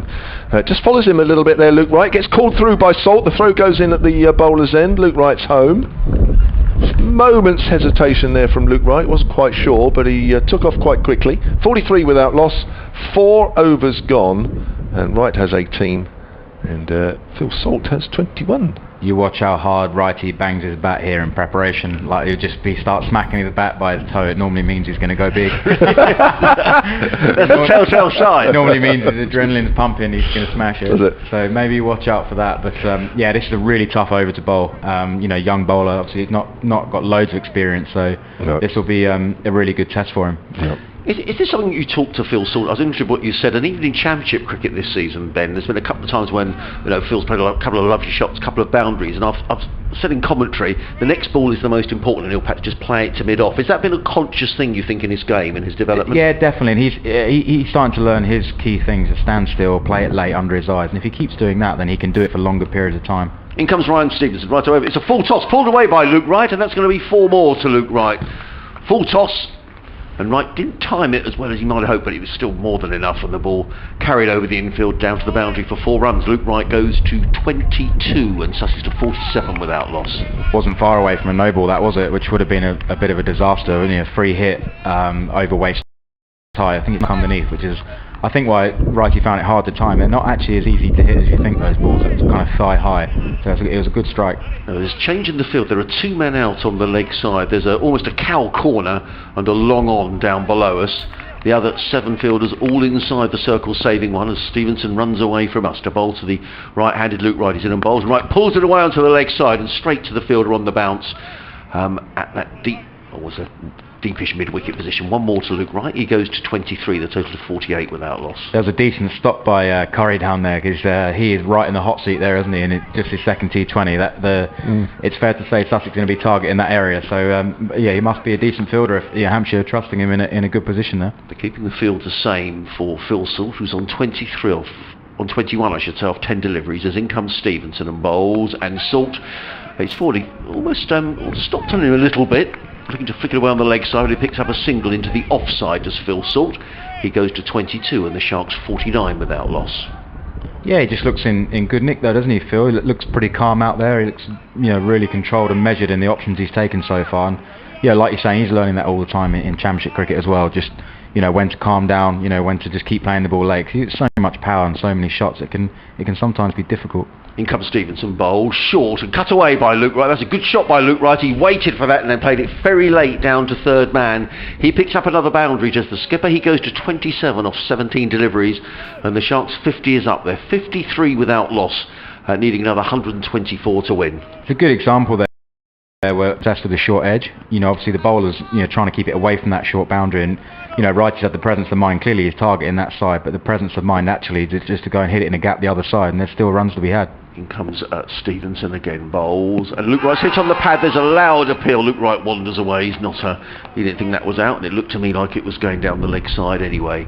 53 without loss. After this ball, we'll definitely have a result in this game. Yep, and the Duckworth-Lewis sits around, which should be on 33 with no loss, so yeah, Sussex well ahead in that respect, but I don't think it's going to rain. I hope that it's not. Yeah, Stevenson wanders back to his mark. Luke Wright on 27 of 18 deliveries, 53 without loss are the Sharks. He's in on bowls, and Luke Wright cuts that one away into the offside and picks up a single, fielded there by Weatherly, tumbling away in the covers. It's one more to Luke Wright. So the end of the over, Luke Wright on 28, Phil Salt on 22. Sussex Sharks are 54 without loss. And just to carry on the Phil Salt conversation for a minute, after the opening day here against Essex, Jamie Porter came and spoke to the media, and he hadn't seen a lot of Phil Salt playing in Championship cricket, and he said, you know, he's a good bowler, Porter, and he said he hadn't seen an opening batsman who gets the ball in the middle of the bat as much as Phil Salt does. Yeah, something I always say to people, people don't realise how good Phil Salt's defence is when he's playing well. It's something I say to him a lot as well, because he has a very, very good defence. And of course, people are naturally talking about the attacking play and all the wonderful power he has, but you don't score Championship hundreds in England opening the batting without a good defence. And a lot of time when he backs that defence, and you know, he can play those long innings like anybody else can. So, you know, it's just learning. I always think it's actually more complicated the more shots you have in Championship cricket. You know, salting it or everywhere with all that power, it makes it almost more complicated sometimes to work out which shots are the right for each day. But he's getting there, isn't he? He's certainly getting there. Here's Scott Curry then, big moment for him as Luke Wright gives himself some room and hammers that through the covers, and that's 4 runs. Scott Curry's first ball in first team cricket, and Luke Wright has hammered him for 4 runs, 58 without loss. Well, what a moment for the 19-year-old, and I'm sure his heart is pumping. Yeah, definitely. It's not an easy task, is it? Luke Wright and Phil Salt both in and playing well. Often, you know, the 6th over of a power play when you've lost no wickets, this is a tough over to bowl. He has got the long edge to work with on the leg side, so he'll be. I think if he can try and tuck Luke Wright up and get the balls sort of hit out into that long edge for 1s and 2s, that would be a good result for him. But you know, Wrighty using his intelligence there, backing away and giving himself room. So there wasn't a lot wrong with the ball, I don't think. In fairness to the young bowler, it's a pretty good ball, but you know, good batting. Yes, that's for sure. Exactly the point I was going to make, actually. If it's your first ball in first team cricket, it wasn't the worst. Just the result wasn't that great. 58 without loss then. Here's Curry then with his second ball. It's outside the off-stump, bottom edge through to keeper Lewis McManus. Hails from Poole, Scott Curry. So they'll be Poole Town Cricket Club, I know, will be listening or following this, I know for sure. They were following his first game at Canterbury. He's made a good start, hasn't he? You know, Luke played a good shot for first ball, but he's backed himself. He doesn't look like he's been shy of it. He's gone there, you know, over the top and middle stump, which is a good option to righty. So yeah, he looks okay. Yeah, he's tall. A little bit of pace as well as he comes in again down that hill. Bowls to right, who gives himself some room and hammers that over mid-off. And that's going to be 4, I think, although the ball's just plugged in the outfield somewhat. It may not reach, yes it does, just goes over the rope. And, well, that was a little bit fuller, but even so, Luke Wright is improvising here, and he isn't the easiest man to be bowling at. No, it's definitely a tough start for him, isn't it? Again, you know, a huge amount wrong with the ball. Wrighty just backed himself just to pop it over mid-off, so this is a tough over to bowl for a young seamer for sure. That's it. There'll be easier times in his first class career, not right now. 62 without loss then, and Luke Wright moves on to 36, and he's facing Curry again once more. Length ball, and he's followed Wright this time, does well because Luke Wright can do nothing else than just play it back to the bowler. Good reply. Yeah, he did well there, didn't he, to follow him. Yeah, he looks like he's going to have to learn on the job a little bit today. Yeah. But certainly, yeah, Luke Wright's done well to put the young bowler under pressure. That's good cricket from his point of view. But, you know, he's made a pretty good response, both lines being hit for 4, hasn't he, which is always a good sign. Mind you, the umpire's just had a look at his follow-through down the wicket. You don't need to be worried about that as well as bowling at Luke Wright. 62 without loss then. Curry again bowls. It's fuller. It's driven hard past Curry, and that's gone up hard up the hill for 4 runs. And Luke Wright is showing no mercy here to the youngster. My word, that was hit hard. It was, wasn't it? Yeah, it was. It's a really powerful shot down the ground. And yeah, again, that point about going over the offside or short boundary, he's just stood and played a really, really strong shot back past the bowler, and yeah, it's absolutely flown off the bat, that, hasn't it? Certainly has. 66 without loss. This is the difference between Hampshire and Sussex as well, isn't it? Early on, there's a lot more balls being hit straight here. Yeah, I think so. Yeah, definitely. Yeah, it's a good observation, and that was a perfect example. Yeah. So Luke Wright moves on to 40 off just 24 deliveries. Sussex batsmen enjoying themselves out there at the moment as Curry comes in and bowls, and Luke Wright hits that over extra cover, and that's going to be 4 more. Well, Luke Wright's just hitting through the line of the ball. Scott Curry really hasn't done a lot wrong in his first over in first team cricket, but Luke Wright is going along really nicely here. Both batsmen are finding the ball sort of hitting the middle of the bat on a fairly regular basis. Pressure. 70 without loss then, Sussex. We've had just 5 overs. Yeah, I certainly agree with that. I don't think that's the worst over to bowl at all. Really, I think you've just got to give credit to Luke Wright. You know, he took him on, took smart options and hit, you know, some pretty good balls before over the offside there. There wasn't an awful lot wrong with that over, I don't think. 6 overs, a tele-eye scoreboard's just nicked over. Yeah. You're listening to live cricket on the BBC, BBC Radio Sussex, BBC Radio Solent. You can watch pictures alongside our commentary via the Sussex Cricket Club web stream, and you'll see some pretty good cricket this afternoon. 70 without loss. Myself, Adrian Harms, alongside Kevin James. I'm delighted to be joined by Ben Brown, the Sussex skipper, here in the commentary box. Had an email in from Dean Southern, who says, did you know that J.K. Fuller was hit for 38 off an over by Scott Styris at Hove in 2012? A balmy night, one I'll never forget. Do you remember that, Ben? Yeah, I think I was playing, unbelievable hitting, wasn't it? He bowled this end, I think it was, and Scott just kept putting him over that side. There was a no ball in there as well. And James Fuller would have been really young as well, I think, and it just went to pieces. But some of the shots that Scott played that day, I think I remember one going over the offside for 6 as well, and you're thinking, wow, this is trouble. He got 100 off 38 balls, I think, from memory.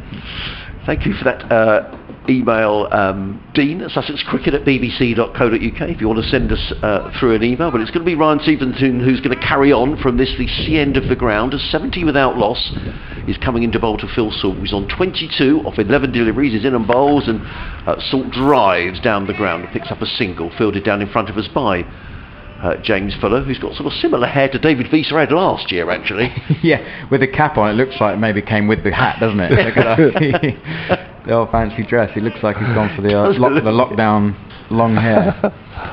71 without loss. Sussex. It's quite gloomy here at Hove now. No blue sky that I can see. Lots of heavy cloud around as Stevenson runs away from us. 71 without loss. He's in over the wicket bowls, and Luke Wright with a beautiful shot. That's a lovely cricket shot, driven away through extra cover. And sometimes T20 cricket, you think it's maybe not for the purists, but that was a textbook extra cover drive, beautifully played and right to 48. Yeah, that's a brilliant shot, isn't it? And what about the power he hit it with as well? Just a check drive, just timing and his power there.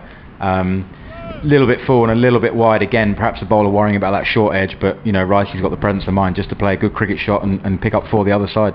48 of 26 for the Sussex skipper, who looks in good nick as Stevenson is in again and bowls short, pulled away by Luke Wright, and that's going to be a half century for Luke Wright. Beautifully played.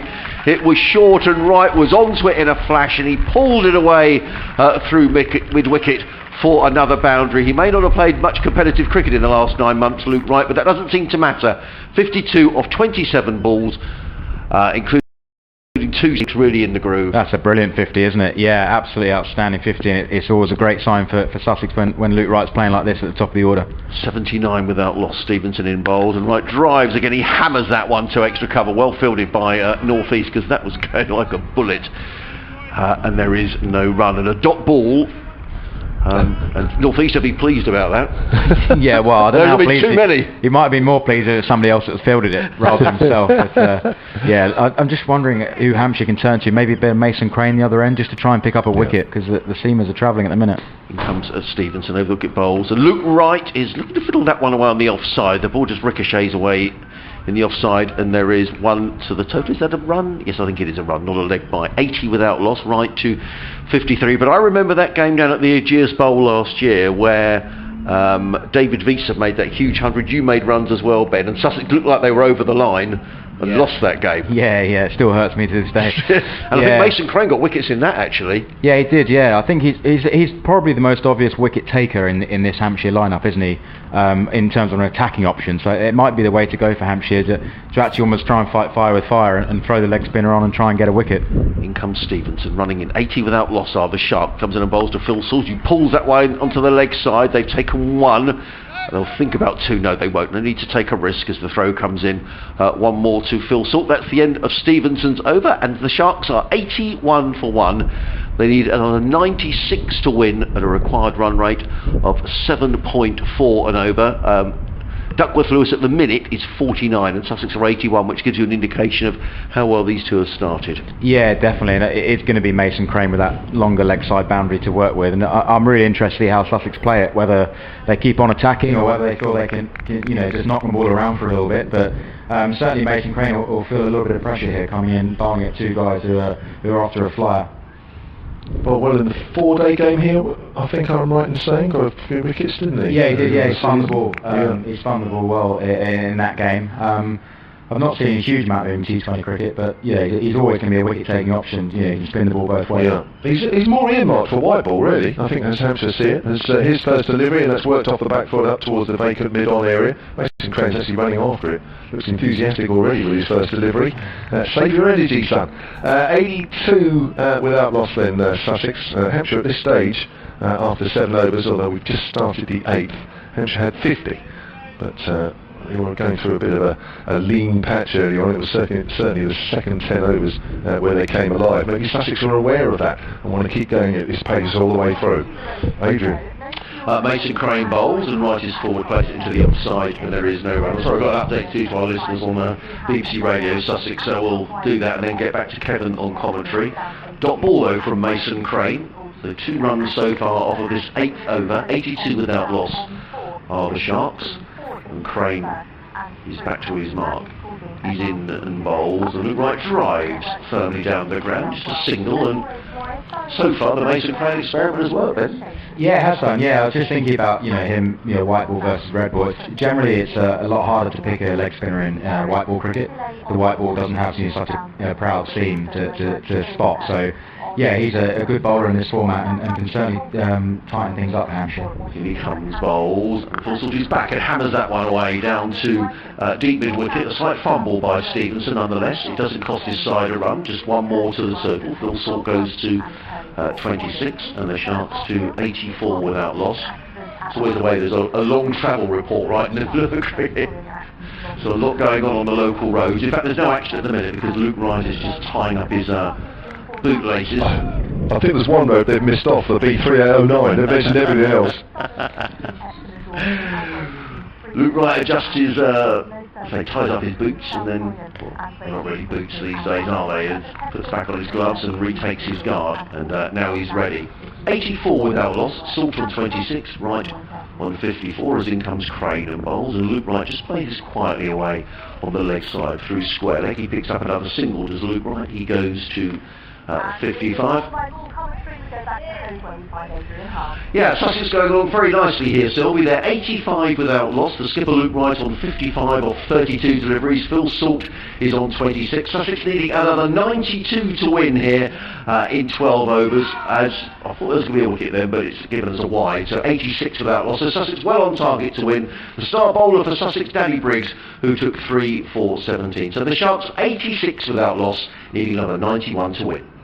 Yeah, I think they're playing this over well actually. They're happy to almost kind of just knock Mason Crane around and see who bowls the next over. Here comes Crane and bowls, and Salt just worked this onto the leg side. They've taken 1, they're going to think about 2. That's very good. Oh, there could be a run out here. The throw comes in. Oh, that's crazy. Phil Salt is run out, and that was really...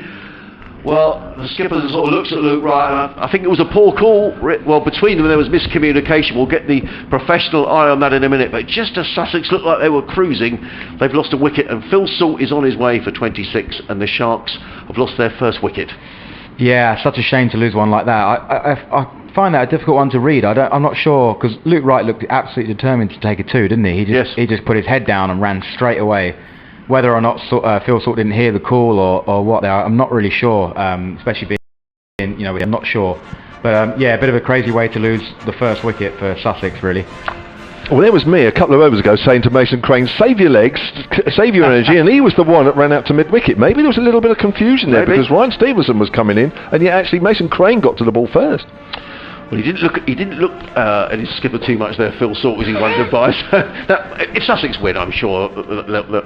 It's always a tough one to have a go at the captain, isn't it? Maybe if it was another younger player out there, he might have had a bit more of a volley to deal with. But when it's the captain, I think maybe you just get your head down and walk off. But bit of a change in the batting order here. Harry Finch batted 3 in the last game. Now Delray Rawlings coming in. Yeah, I'd imagine that's the right-hand, left-hand combination. I think that allows Sussex to attack the short boundary from both ends.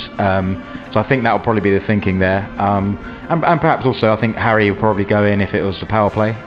Would be another one of my thoughts. But yeah, I'd imagine this is more about having a short boundary to attack both ends. So hopefully Hampshire might try and keep two ends quiet now, because Ian Holland is back into the attack. His first over went for 3. I suppose he's the most obvious option to bowl alongside Mason Crane and maybe make the batsman play a few more attacking shots at Mason Crane. That's what I guess Hampshire will be looking for. So Ian Holland needs to keep this tight. He's bowling to Luke Wright, actually. The scoreboard's showing Rawlings, so unless he's changed to a left-hander, that's definitely not Rawlings batting, although he will face the next delivery as Luke Wright hits that out on the onside, 88 for 1. Yeah, they've got it wrong, haven't they? Got Rawlings took a single then, so that's definitely not right. No. He'll certainly be grateful for that run out, Ian Holland. It makes his job, it should be a lot easier for him to bowl this over. You would think that Sussex will probably, just let Delray have a little look, get himself in, and Luke Wright will probably now think, he want to bat for a few overs to make sure, he sees this through to the back end of the innings. I haven't seen a lot of Delray, and obviously you've seen much more of him, but if I had to guess now, I would say within the first 3 or 4 balls he'll play a big shot. Yeah, it's highly likely. I think I've seen him do that a few times. Whether or not he does that today, we'll have to wait and see. But here's Holland. Maybe he won't, as he pushes that back to the bowler, and there's no run. I think the onside field would suggest that he's got to play a big shot on that side if he's going to try and clear it, because everybody on the onside in front of squares on the boundary. This wouldn't really be the over for Delray to attack. No. You'd think this is the combinations. It's easier for him to attack when he's batting this end now with that short boundary to his leg side. Yeah, that's true. Here's Ian Holland again then to Rawlings. Rawlings pulls that away on the onside, slightly short this time from the Hampshire all-rounder. And they will move on to the scoreboard's just it's gone a bit just gone to the Sussex crest. Yeah, it's a lovely crest, but I'd rather see the score. It's still not come up. There's another crest come up. Anyway, here's Holland, and he's facing, or Luke Wright is facing. And Holland runs away from us and bowls, and Wright just plays off the back foot past the diving Holland, and a single. Definite different feel to the innings right now. Yeah, absolutely. And Hampshire have earned sort of just that little quiet period, haven't they, by getting that run out. But I think there's no problem for Sussex at all. They're miles ahead of the rate, so it's a sensible option just to let Delray get in. I mean, what's the run rate? Still sort of well over 10 and over, so there's no harm to have a couple of quiet overs and get set up for that back end. 90 for 1 it is. Scoreboard's back in operation as Rawlings faces Holland. Rawlings gets wrapped on the pad. Big shout for an LBW. I would say it pitched outside leg stump. Ben, you would say? Yeah, I'll go with that. I think Delray, to be fair to him, he bats sort of on leg stump in 2020 cricket, so I think it'd be unlikely that would hit him in line. Yep. Big gap on the leg side though. Anything in front of square is a single at the very least. Deep square leg, deep mid wicket and deep mid on. Just a 45 on the leg side, saving 1. But of course that's behind square as Holland bowls, and Rawlings in the air, just over extra cover, going down towards mid-off where James Fuller does the fielding. And Rawlings will move on to 2. And he'll keep the strike at the end of that over. 91 for 1, 9 done, 11 to do. Hampshire at the same stage after 9. We're in the sort of 60s, around that sort of area. So Sussex well ahead. Yeah, I was just going to say, it's a fairly obvious point, but I think it's all about wickets for Hampshire now. And I think the bowlers have got to try and be brave and take those wickets, because I can't see Sussex, if they bat through the innings, keeping wickets in hand with that short boundary. I can't see Hampshire defending the run. So I think it's hard for new batsmen to start on the surface. That's what it looks like from afar. So, yeah, they've obviously got to keep backing themselves to take wickets all the time if they want to kind of claw their way back into this game. Yeah. I think Luke Wright wants a new bat. He made a gesture towards the balcony. Mason Crane is tossing the ball from hand to hand. Now he's got to defend this short boundary, and that's exactly where Delray Rawlings is going to be hitting. So 3 men are guarding that boundary. A long on, a deep mid wicket, the deep backwards square, and in comes Crane and bowls, and that's wide of the off stump, and umpire Newell has a good look at that and then decides that there is a wide outside of the off stump.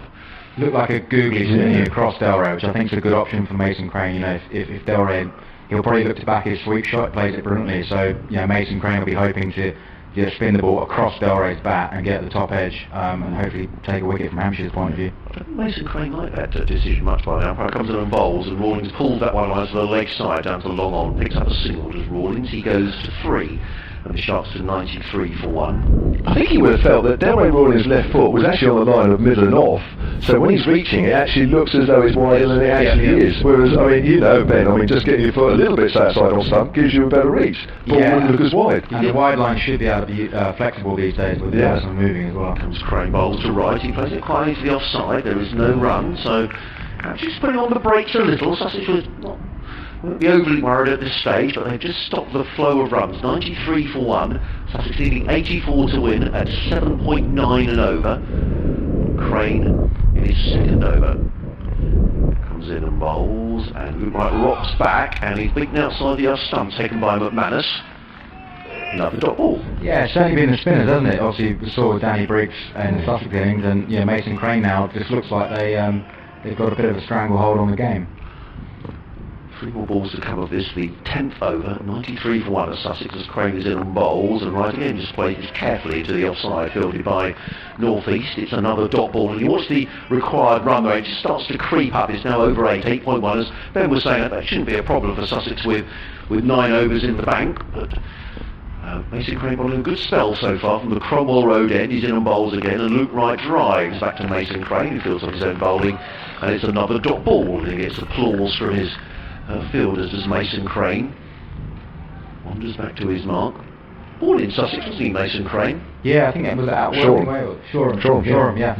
In comes Crane again as the wicket bowls, and Luke Wright drives nicely, nice looking shot down to long off, picks up a single. It is the end of the 10th over, so halfway through this Sussex reply, and the Sharks are 94 for 1, Rawlins on 3, Wright on 58, Sussex leading 83 to win at a required run rate of 8.3 and over. Briefly on Delray Rawlins, and you were batting with him last week up at wherever we were, Radlett, and he just seems to have all the shots, Delray, and I mean, Sussex for 4 for 4, Kev.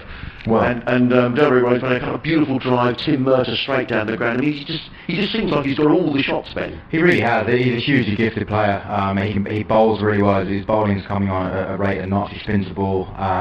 I think for Dell's development, I think it's just about his defence in 4-day cricket. It's an obvious point. That's probably the area for him to go and play long innings. At the moment, he's sort of batting 6 and 7. He has the ability to bat anywhere in the order. I think that's just probably the area he needs to tighten up a little bit.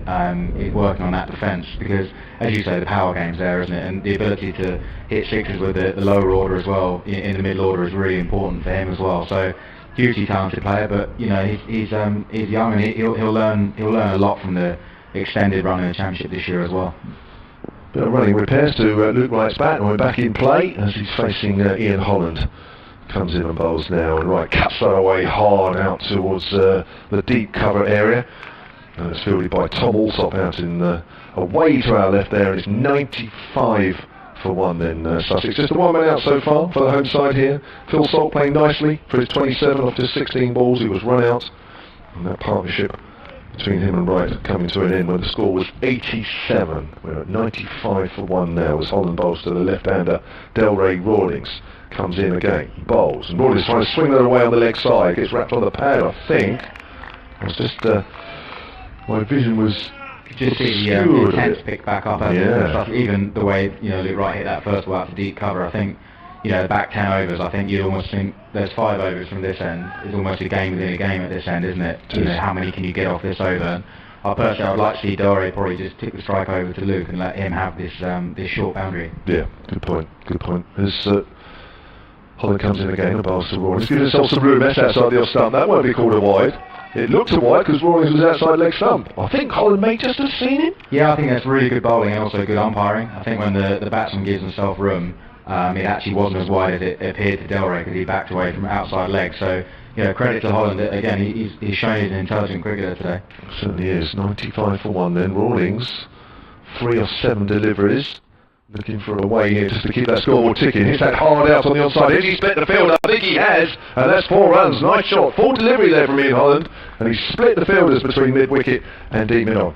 Really good shot, that, isn't it? I think that's the way forward for Del. If he's going to hit that leg side, just hit it as hard as he can along the floor because it is a big to win. So, again, showing he doesn't need to get obsessed with a short boundary. He can hit the ball hard into the gaps, and with his power and timing, he can still pick up boundaries.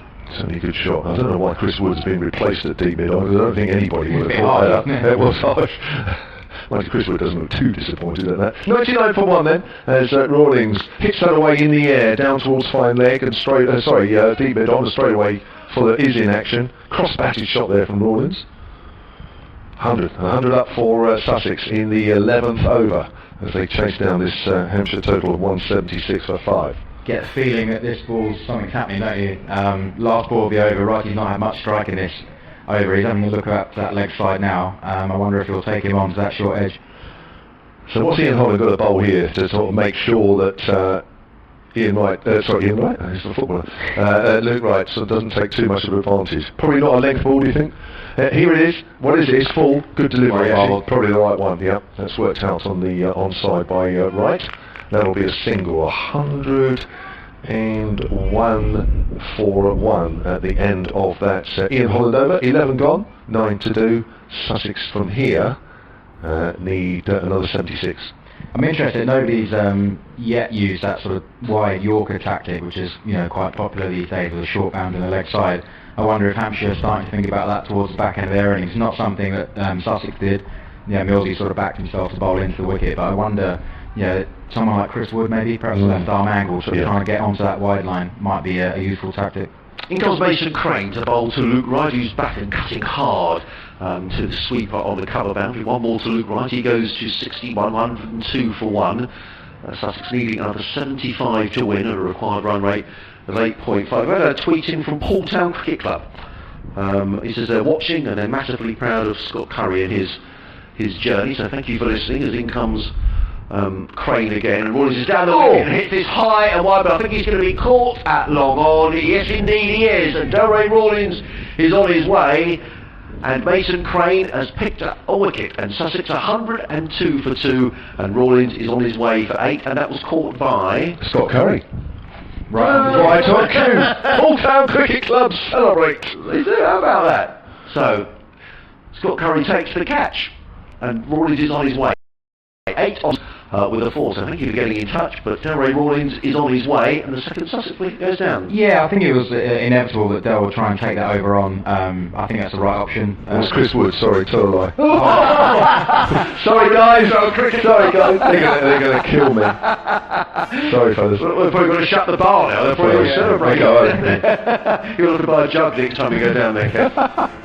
See, Scott, well that's interesting, because Scott Curry's out there, and on the board it says Chris Wood. Maybe you were right. He's definitely down at my mind. He is, isn't he? You've got to get him a longer set of trousers, I think. That's how I can recognise it's him. He's a tall boy. Well, if he would just turn round, we could see his number. 44 is out there. Yeah, he's definitely up there where the catch was taken. That's why I thought it was him. Anyway. Well, we'll see in a minute. So I have to get the bar back open.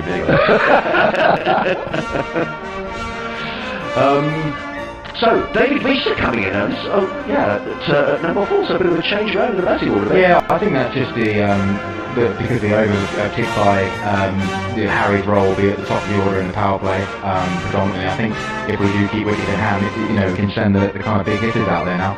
So, in comes Mason Crane to bowl to Luke Wright, and Wright that's short and pulled around to the leg side. Important for Sussex that Luke Wright stays in now. Wright goes to 62, the Sharks to 103 for 2, 74 to win at a required run rate of 8.7 over. That's just creeping up a little bit. He's certainly dragged them back in the game, hasn't he, Mason Crane, picking up that wicket. And as I said, I think wickets are going to be absolutely vital, because every time they take a wicket, if it's not Luke Wright, it slows Luke Wright down, and that's going to be crucial for Hampshire. Particularly as it's going to be tough to defend this boundary at the end of the innings.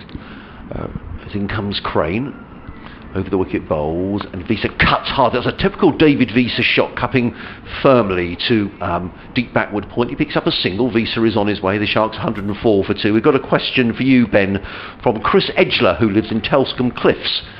In a couple of moments' time, send it through on an email. Chris enjoying the commentary, so thank you for getting in touch. As in comes Crane again and bowls, and Luke Wright hits this firmly too long off, picks up a single down 2. Now, was that Scott Curry? I think it is, Yeah. Number 44 on his back, Kevin. Unless Chris Wood's throwing the ball right-handed, which I'd be very impressed with. He does a very good Scott Curry impersonation, apparently. 105 for 2, right to 63. As in comes Crane again and bowls, and Visa plays this to backward point. There is no run, and this is a good spell of bowling by Mason Crane. 105 for 2, Visa on 1, right on 63. So Sussex needing 72 to win off 8 overs. That's a required run rate of 9 and over. So Chris says, enjoying the commentary. Question for Ben, what legacy will Dizzy leave when he departs for pastures new at the end of the season? Also, what excites you for the Sussex team in the 2021 season? Yeah, I think his legacy will certainly be of repairing a culture that was a little bit broken when he turned up. I think the the enjoyment factor is back at Sussex for playing cricket. I think he's certainly been able to unite the team. He was extremely clear on what it takes to be a Sussex player. The team values he brought, it was very much in line with the club values. Certainly players knew exactly where they stood. If you gave everything to the team, if you committed 100% to the team, you'd have absolutely no problem with Dizzy. You love playing for him because he's an extremely positive person. So I think whoever takes over has got a very happy group of players. I think it's now about taking it to the next step and improving, particularly in the Championship. Big over this one because Fuller's back in the attack and Luke Wright immediately hits him hard down to deep mid on where Scott Curry does the fielding. It's definitely him. He's a little bit closer, so I know it's him. But Joel on the tweets has just confirmed that catch was definitely taken by Scott Curry on the live stream. So the scoreboard has it wrong. I know you have a direct access to the scorers. Adrian, perhaps you want to tell them where they've gone wrong while we commentate on this next ball. 106 for 2, the required rate is just inching up. Every so often it's just over 9 and over that Sussex need from here on in. And here's Fuller again, and Visa just works that behind square on the offside, fielded by Joe Weatherly, and there's no run. He's fielded well actually, Curry, hasn't he? I think it's always a good sign for a young player. Around the skills, if you can go out there and field with no fear, it's often a good sign of temperament and character, and he's got himself in hot spots as well, hasn't he? He's down at long on this short boundary. Yep. He's looked pretty fearless in the field. So as a 19-year-old, normally he'd be hidden somewhere and kept out of it, but he's been in the thick of it. Yeah, that's for sure. Here's Fuller running away from us again. A bowls to Visa. Visa works there on the onside. Curry back in the action, running in off the deep mid on boundary. Visa accepts the single, moves on to 107 for 2, and Sussex from here need another 70. This is turning into a really good game. Who's likely to bowl at the death? Will it be sort of Chris Wood and Stevenson? Is that the plan roughly, or will it be somebody else? I would certainly say Chris Wood. I don't think there's any other clear cuts, but I could be wrong. But certainly Chris Wood is one of those. Yes, that's for sure. Depends how the others do, I guess, Ben. He's trying to pull that away on the onside, but gets an inside edge, and I think it's off the boot as it ricochets out towards extra cover. Fielded by Sam Northeast. Wright moves on to 65, 108 for 2 here at Hove. I'd certainly fancy it. Chris Wood, probably the senior bowler, might have to take this difficult end and try and come up with a plan. We mentioned those sort of wide Yorkers, something like that. I think he might try that, but certainly if I was Sam Northeast, I'd be thinking that I need Chris Wood to try and close out the toughest overs from this end. Definitely, yeah, he generally does, and the ends are going to be important here. As Fuller bowls, Visa off the back foot, cracks that away into the gap in the covers, also pulling off the boundary. Visa moves on to 3 now, 109 for 2. Yes, I've still got that vision of his innings. That 50 over game. That was amazing. It's one of the most amazing innings I've ever seen, I think. I wrote it down, 171 of 126 deliveries in that. Incredible. Amazing, wasn't it? Luke Wright did something similar at Lord's, I think it was 2 games before, and then David just went and walked past his record a few games later. I think it stood for about 2 weeks. So here's Fuller again, running up the hill. Bowls to Luke Wright. Pulls that away, there's 6. Over mid-wicket, we've seen a few of those this afternoon. And I think that's it. Has that hit the pane, or has it hit the windowsill? That's broken the window, hasn't it? Yeah, it smashed the window. What a hit that is. Yeah, it's broken the bottom window there. There's, on that lowest floor of flats. Come out and have a look. Oh, he is, isn't he? There he is to the left. I think it's that's part of that flat, isn't it? It's coming out now. Having your Sunday roast dinner, isn't it? You've got a cricket ball come straight through your window. He's just asking the name for the insurance company. Yeah, he's out there, isn't he? And the 24-hour hotline number. Well, yeah, he's obviously been sitting near the window. He's all right though. The windows, it looks intact anyway. You would have thought they'd be toughened windows, wouldn't you, at the very least? But anyway, Luke Wright likes James Fuller. And 115 the total has moved on to. 115 for 2, and Luke Wright has moved on to 71. And we've had 13 overs now. And Sussex from here need another 62. Yeah, required run rate of 8.9. It's going to be Ian Holland who's going to come back into the attack from the Cromwell Road end of the ground. He's going to be bowling to David Visa. 3 overs for just 14 runs for Ian Holland, who batted impressively, and he's bowled impressively as well. And he's now going to bowl to David Visa. Wicketkeeper Lewis McManus standing up to the stumps as in comes Holland down the hill, comes in and bowls, and Visa clips this one through square leg, slightly backward of square, and picks up a single. He goes to 416 for 2. Does that leave Mason Crane with 1 over to bowl? Yes, it does. Yeah, it's interesting, isn't it? Whether how they're going to work that into the last few overs for Sam North East to think about. Would you have been tempted to bowl him out? Well, I guess so, but then maybe Sam's thinking he needs to hold one back and try and take a wicket. It's an interesting one, and certainly it would have been going through Sam's mind because he's certainly been Hampshire's best bowler, hasn't he? Yeah. Holland back to his mark. He's going to come into bowl to the right-handed Luke Wright, who's on 71 of 47 balls as Holland is in and bowls, and Wright turns this one onto the leg side. They've taken one.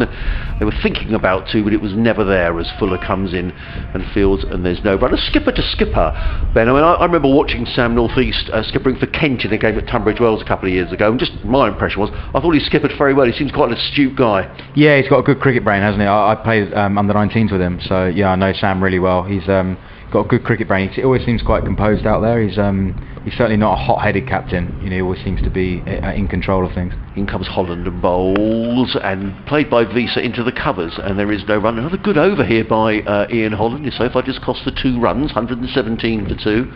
Run rate required goes up to 9.2 and over. I can see Ryan Stevenson warming up on the cover boundary.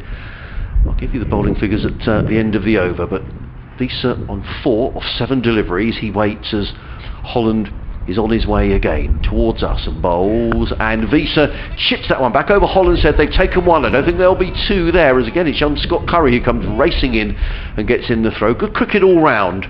Visa goes to 5, 118 for 2. I think Sam would have grown up as a young player around, Rob Key as captain at Kent. I think that was probably a relationship that taught him a lot. Obviously we've seen Rob Key on Sky Sports, got great cricket brain, hasn't he? So things like that can really help somebody like Sam develop.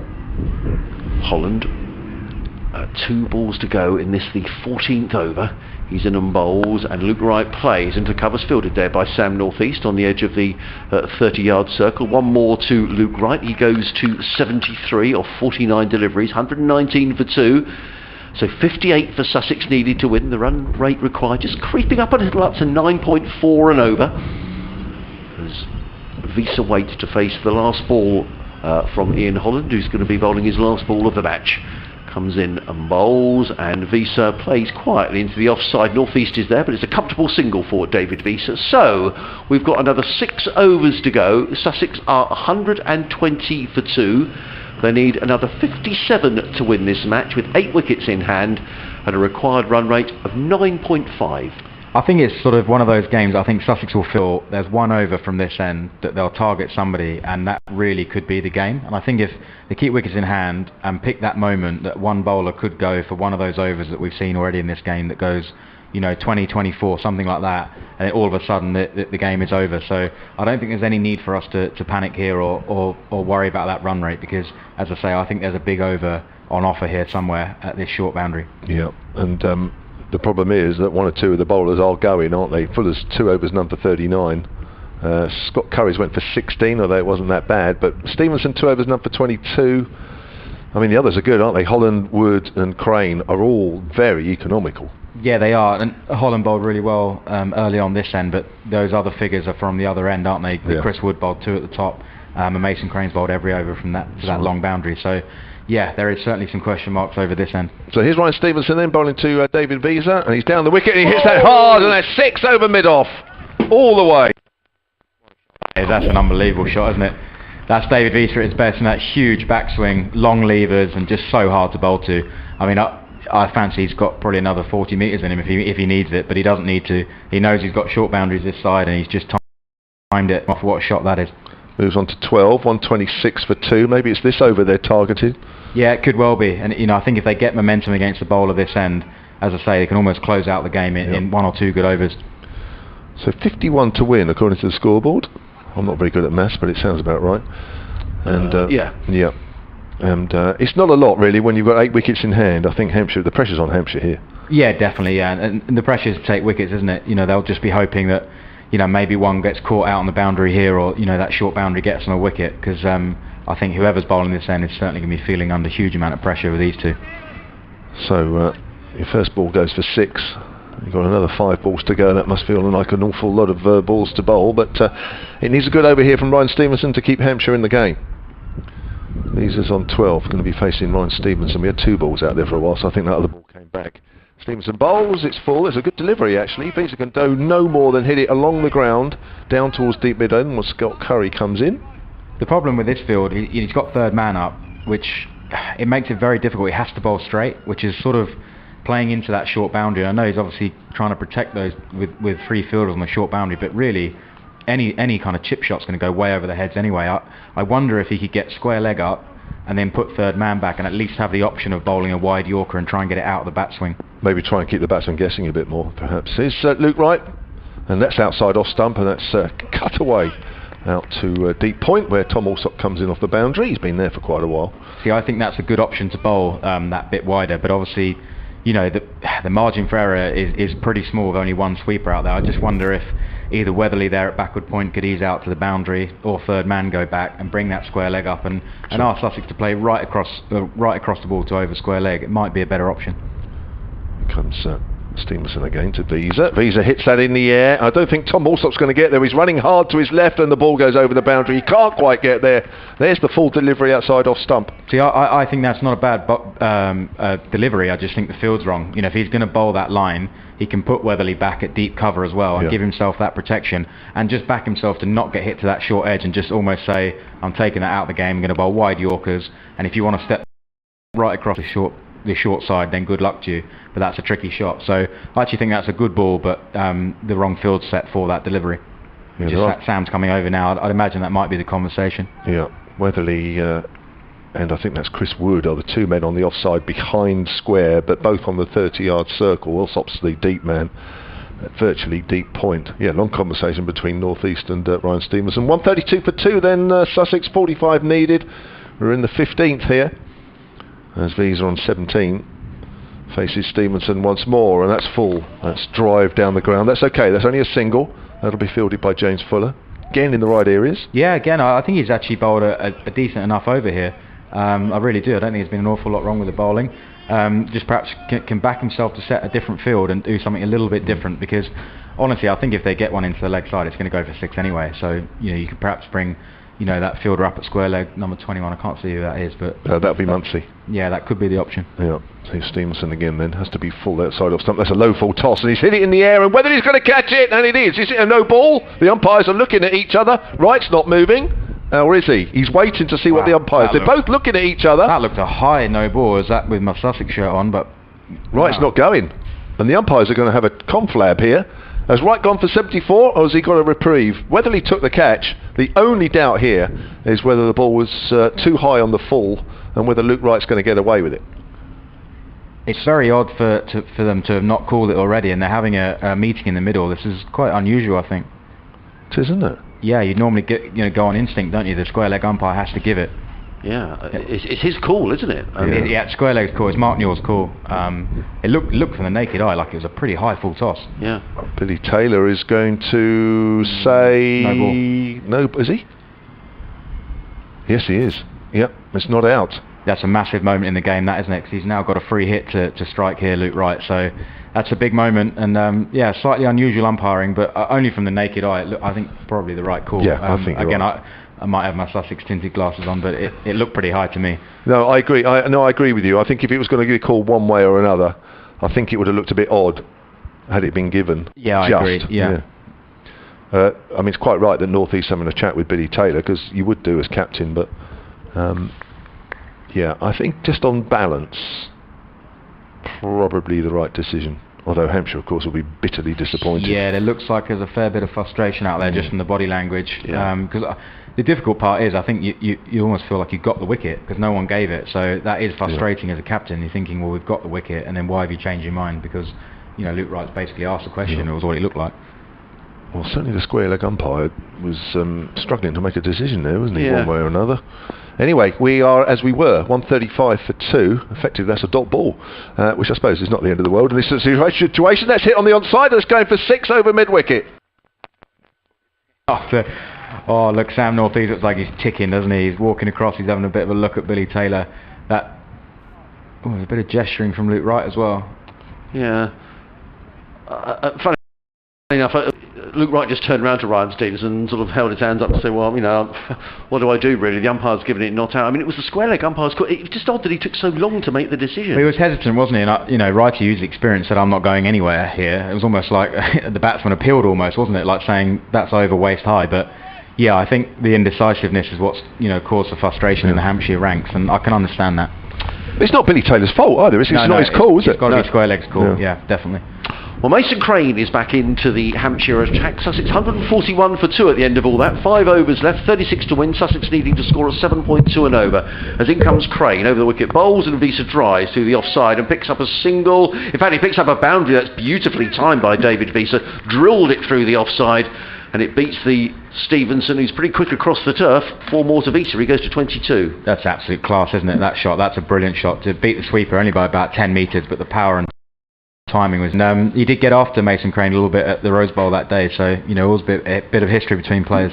In comes Crane again, bowls, and Visa is back on his stumps, and the ball just bounces down in front of him. There is no run. Michael's been in touch, and he says, thanks for the commentary, been great listening to you guys and Brownie. Just a pity I can't be at the ground, but listening while I'm helping out Ice Busters, the local ice delivery man, on a very busy bank holiday weekend.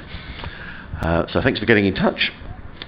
As in comes Crane again, over the wicket, bowls, and Visa sweeps down to deep backward square and picks up a single. Does David Visa. He goes to 23. The total's 146 for 2. Don't often see David Visa play that shot, do you? No. It's like a long way down for the big man, but I think it was going down the leg side perhaps is why he played that sweep shot. Well, the encouraging sign for Sussex here is that David Visa looks in good nick, having probably not played much cricket as well. I don't know how much he's been playing, if any, over in South Africa. Yeah, none at all. So it's a good start from him. In comes Crane, over the wicket, bowls, and Luke Wright looks to play that one down the ground, but the ball, slightly in a slightly perverse way, makes its way to sort of almost a short fine leg or a backwards square leg. Nonetheless, Wright picks up a single. He goes to 81 off 53, and the Sharks 147 for 2. Needing another 30 to win. Runs required, or the rate down to less than 7 and over, as Crane is in and bowls, and Visa chops this one into the ground, fielded by Ian Holland, who comes running in from short third man, and there is no run. Credit to Mason Crane. It's been a decent spell of bowling. He's bowled well, hasn't he? Yeah, he's bowled really well. It looks like he's just got a little bit of purchase out of the wicket, and has used his googly well as well. I thought he bowled intelligently to Delray, the left-hander, with a short boundary as well. So, yeah, it's been a good performance. Last ball of the over as Crane comes in, bowling his leg spinners to David Visa, who clips this one through mid-wicket. Now, they'll think about 2 here, will Sussex, but in the end, Luke Wright says, no, not going to come back for the second as James Fuller comes in to field. So, the end of the over, the end of the 16th over, 148 for 2. Sussex. Visa on 24, Wright on 81. Sussex needing 29 to win in 4 overs at a rate of 7.3. You're listening to live cricket on BBC Radio Sussex, BBC Radio Solent. You can watch the pictures through the Sussex Cricket Club stream. And Phil has been in touch and he says, I'm enjoying the stream and the commentary. Shame we can't be all at the ground. No, it is a shame, but people are starting to come back to sporting events. 2,500 at the Amex yesterday, so who knows as this game continues. And I think there might be a crowd at the Oval for the last Bob Willis Trophy game. Oh really? Ben. Yeah, I didn't know that. That'd there's be some great. thought, that may be one of the other test events, so we'll have to wait and see. So that there may would be very spectators nice. there. Yeah. We'll see what they say. But anyway, Sussex odds on here really, Kevin, and Hampshire need a couple of quick wickets. I agree. I keep watching the Luke Wright non-dismissal actually on the live feed. The ball definitely arrives him over stump high, which I suppose is a bit of a giveaway. So cut away by David Visa. Start of a new over from Chris Wood. This needs to be a good one, because we've got just under 4 overs to do here, and Sussex only need 28, so Chris Wood needs to pull something out of the bag. Do you think the top of the stumps is a bit of a marker on those sort of things? I guess so, yeah. I mean, they're not easy to see, are they? Because your batsman's moving around and things like that, but it sounds like the right call is probably made in the end, but I think you're right. You probably would like a bit more decisiveness in an ideal world. Yeah, here's Wood, bowls to Luke Wright. That's full outside off stump, a bit like you've been saying earlier, Ben, about the line and the length that Chris Wood would be adopting. Interestingly, he's got that field, hasn't he, that we were talking about earlier. Perhaps he's experienced there, something that Stevenson can learn from, because this certainly looks like the right field to me, personally.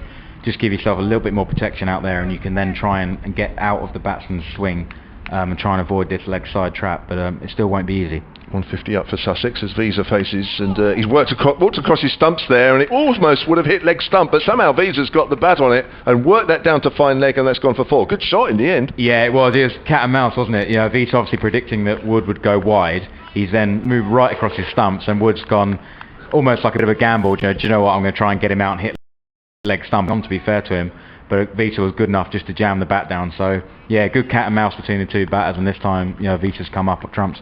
Yeah, he's playing nicely, isn't he? Again against Hampshire. 29 off just 20 deliveries, I think that is.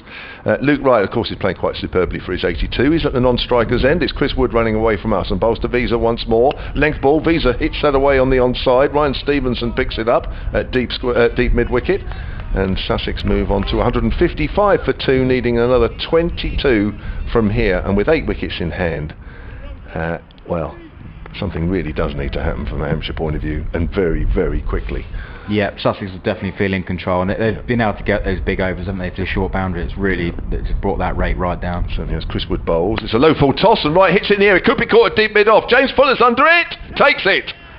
And Luke Wright, maybe one or two people might be helping Luke Wright off with that, but James Fuller takes the catch quite simply at deep mid off, and Wright goes for 82. Good innings from him yet again. 155 for 3. It was another full toss. Are we going to hang around and wait and see if he gets called back?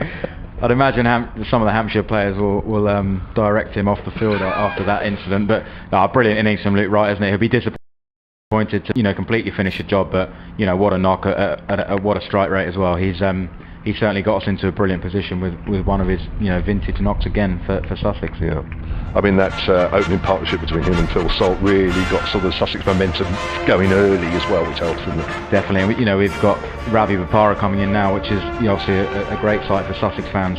Another experienced player in that middle order to hopefully get us over the line here and just negotiate the tricky part of the game, which is obviously finishing it off. Yeah. Oh, yeah, I'm loving seeing Ravi Bopara running out of this situation. Fantastic. 155 for 3 then, trying to remain neutral, of course. Yeah, he's hurt us in the past playing against us, so it's certainly nicer to see him in a Sussex shirt than it is an Essex shirt. Bowled well as well, did Ravi Bopara, but he's facing Chris Wood here. Oh, so it's not, it's Visa, of course, the batsman crossed. So Visa facing, Wood bowls, it's 4 outside the off stump. Visa drives that out square on the offside. Now he split the field here. I think they'll run for 2. They do. Weatherly tried to dive for the ball and missed it. Allsop sweeping up behind him. And Visa hit it probably in exactly the right area, which bisected the field and allowed him to come through for the second. He moves on to 32. That's the end of the over. We've got 18 balls left potentially. 20 to win for Sussex. 157 for 3. It's a good over that from Chris Wood, isn't it? Yeah, he's used his experience. He set a really intelligent field and bowled to it. He had one sort of dart at getting Visa out, which is probably a fair gamble going for that leg stump, but other than that I think he's closed that over up really well and got the wicket of Luke Wright as well. Well, I hope it's not all over in this over, because James Fuller's been a bit expensive in his 2 overs to date. Richard Ross has been in touch. Hello, Richie. He says, hi there, this is the scene in my house in Malvern in Worcestershire right now. The England T20 on the TV and the Sussex T20 on the laptop, and he sent a picture of that as well. And he says, and I know my son has got the same setup in Abingdon, Oxfordshire. We're both big Sussex fans. I love that. Good passion to have both games on. Yeah. Great stuff. Brilliant. So I hope you're enjoying the live stream, which is great to get the pictures, and great to have Ben joining us here on the commentary today. The skies are a bit brighter now, a bit of blue sky to the north of the ground, and Sussex in a strong position here. 157 for 3. David Visa on 32. Ravi Bopara yet to score, yet to face a ball. And he's facing Fuller. He's tinkering with his field. Now he's got 4 men saving one on the offside, a sweeper on the cover boundary, and no one saving one on the leg side. As in comes Fuller running in down the hill and bowls, and Bopara swings that one away down to fine leg and picks up a single. So he is on his way. 158 for 3. Bopara on 1. What was the thinking behind the field setting there, Ben? Yeah, I think Fuller will be grateful to have that big boundary out to the leg side. I think he'll try and use sort of cutters into the wicket here and get guys hitting it out to the leg side. You might even have a look at a bouncer early to Ravi like he did there. But this is certainly an easier over to bowl than coming up the hill, which he really struggled with early in the innings. Now he's got a 3rd man back and the fine leg are both. Oh no, in fact he sent his fine leg back to the boundary. He's still got to have 4 inside the circle, and Ian Holland has gone back in the circle at short 3rd man as in comes Fuller down the hill. Bowls to David Visa. Full toss pulled away by Visa. He's going to get another single out to deep mid wicket. Visa goes to 33, Sussex to 159 for 3, another 17 to win. I guess no risks needed here from Sussex, really, Ben. Not particularly, no, especially not bowling this end. I think they'll probably back themselves if Fuller hasn't quite got it right today, so sometimes you can say to yourself, we might get a bad ball anyway to put away. So no, I certainly don't think they need any panic here. 18 needed to win as Fuller turns and is on his way again. Over the wicket bowls, and Bopara just with a flick of the wrists turns it through backward square leg and picks up another single. Bopara, he goes to 2, and the Sharks to 160 for 3, another 17 to win off of 15 balls. A nice looking player, isn't he, Rav? Just the way he knocks the ball out. Nice and wristy. Yeah, seriously talented player. Visa waits. He's on 33 off 23 balls, the tall South African, and he waits as James Fuller is on his way from the Cromwell Road end, running straight towards us. He's in and bowls, and Visa swings this one away. Is he going to be caught? No, he's not. In fact, it's going to be 4 runs to David Visa. It was punched away through the offside. I just thought for a moment that was going to carry to extra cover, but it didn't, and it's run away for 4 runs. Yeah, I think actually, it's easier said after the event, if they had a slightly more attacking extra cover, he may have been able to cut that angle off, but back on the edge of the circle there. They may want to think about that, we're under 6 and over here, so they potentially have got to save a single somewhere. Perhaps if North East had been slightly tighter there, it might have been a catch, but it was a great shot from Visa's point of view.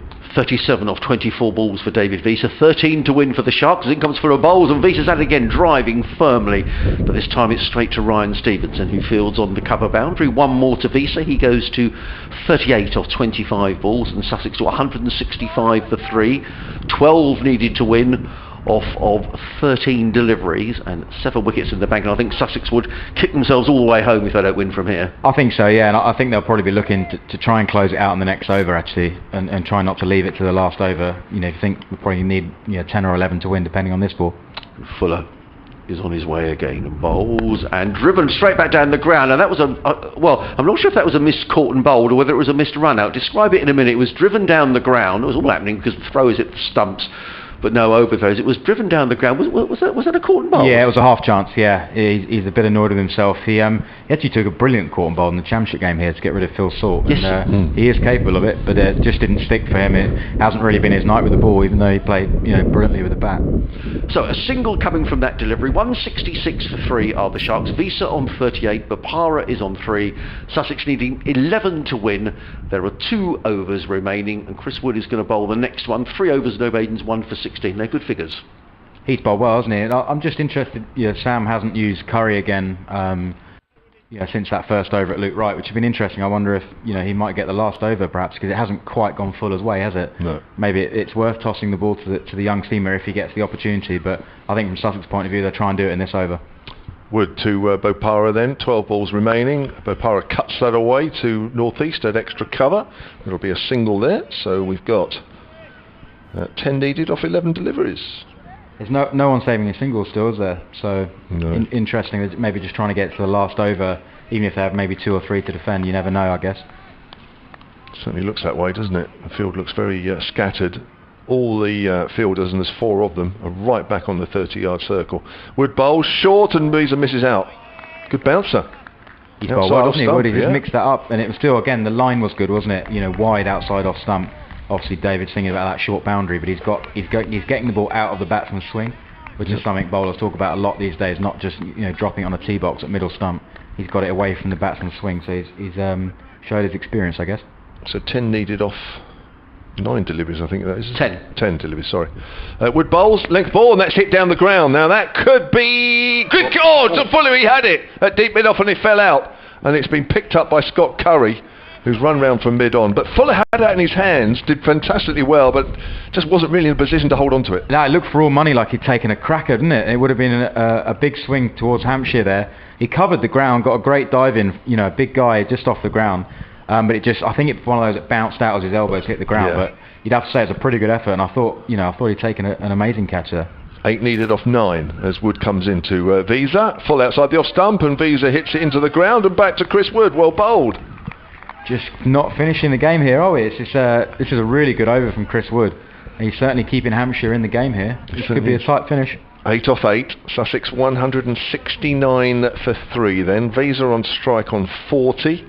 Bopara the non-striker on 4, and Chris Wood has got the equation down to 8 off 8. Comes in again and bowls to Visa. It's full again, and Visa drives and misses. Another good delivery, and Visa just looks down at the ground. He's disappointed. Wow, well bowled again, wasn't it? Right up in the block hole, and crucially again that line outside off stump. He's really hit that wide line superbly, hasn't he? He's making this hard work. Certainly is. Well, this is a big delivery as well, because if Hampshire can keep it to 8 off the last over, well then you never know what's going to happen. Who's bowling the last over? Oh, I don't know.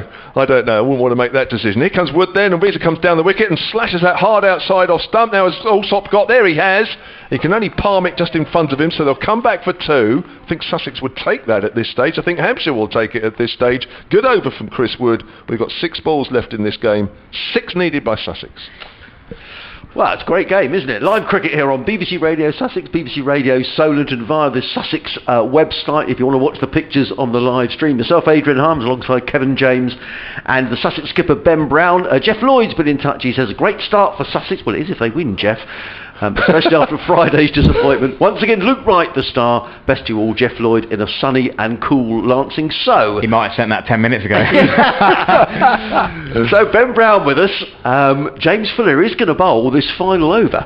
Yeah, interesting. It hasn't quite gone his way, has it? But you know, maybe Sam's not keen to throw the young bowler or any of the young bowlers in at the deep end, which is probably fair enough. But yeah, I think Hampshire will be delighted from, sort of all the way through this game. They've kind of been behind the game, haven't they? So I think they'll take 6 off 6 on the last over from this point onwards. I think they give themselves half a chance.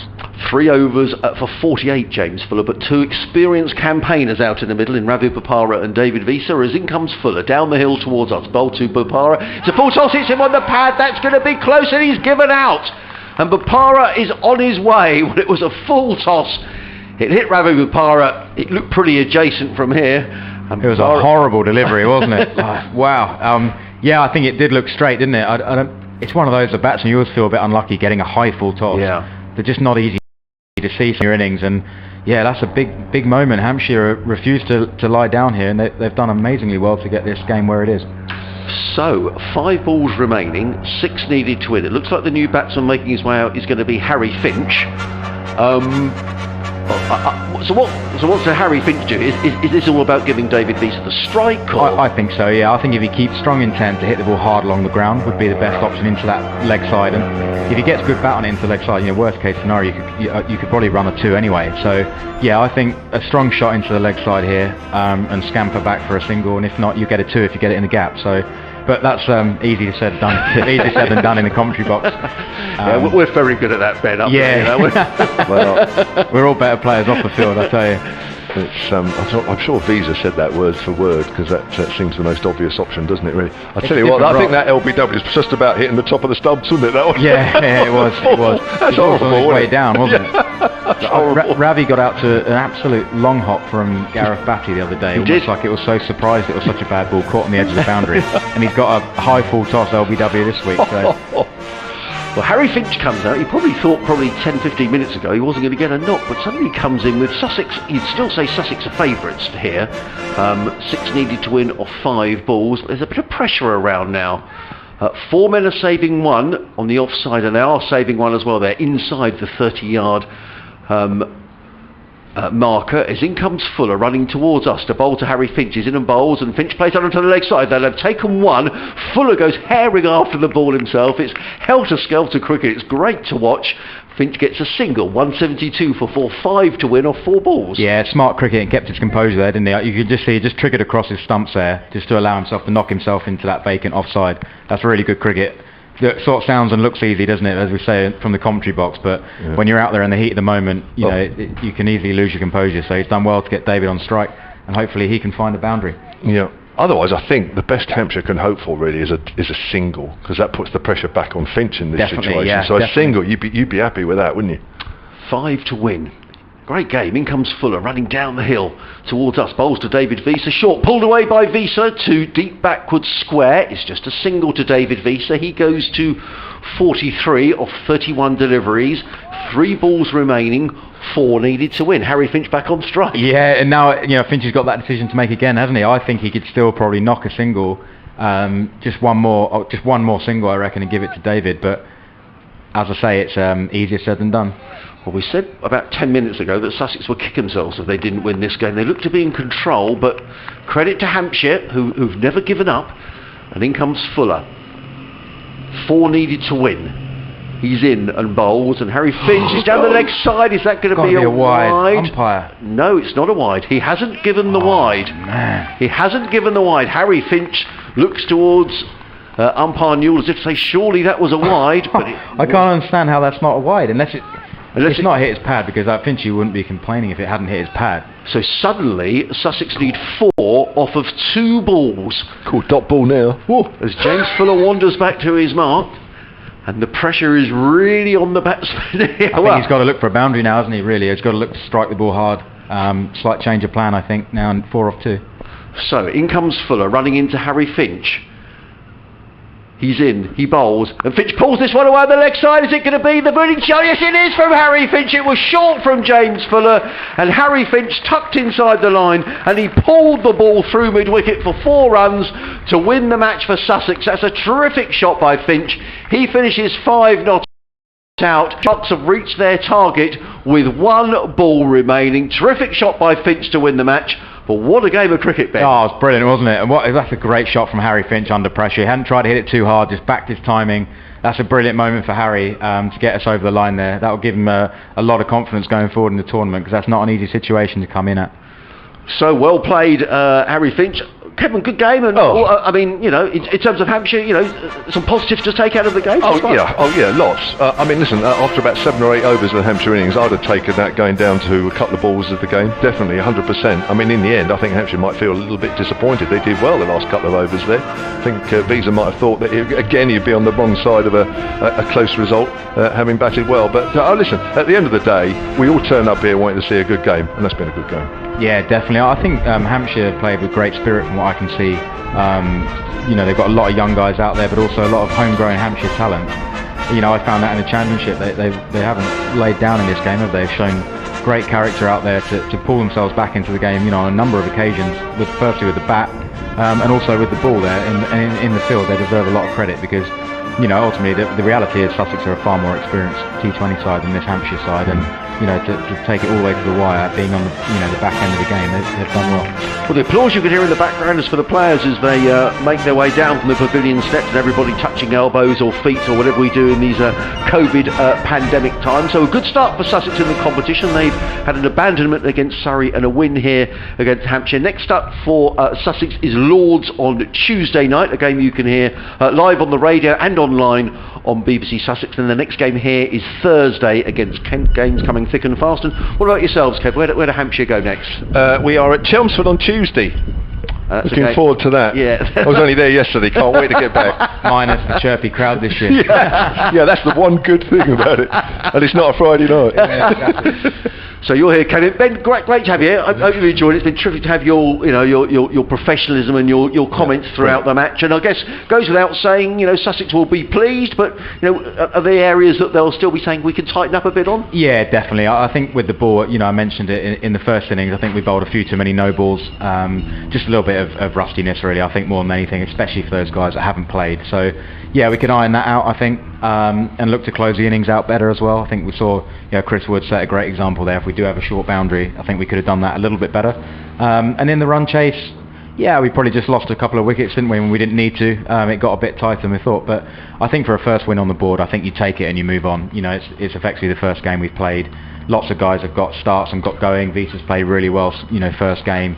Luke Wright's off to a flyer again. Salty's playing well. So I think, you know, huge positives to take out, and we're off and running in the tournament. Great stuff, Ben. Thanks so much for joining us today. Ben. Thanks everybody for your texts and your emails and your tweets throughout the game. Hope you enjoyed the commentary, and hope you enjoyed yourself down at Poole Cricket Club as well. Thanks for getting in touch with your man Scott Curry. So we'll be back with you with the T20 cricket over the next 2 or 3 weeks. It's pretty manic with games pretty much on successive days, or with a day in between. But Sussex off to a good start, but plenty of good signs for Hampshire. So from Ben, Kevin and myself, Adrian Harms, thanks for joining us today, and we'll speak to you again on another occasion.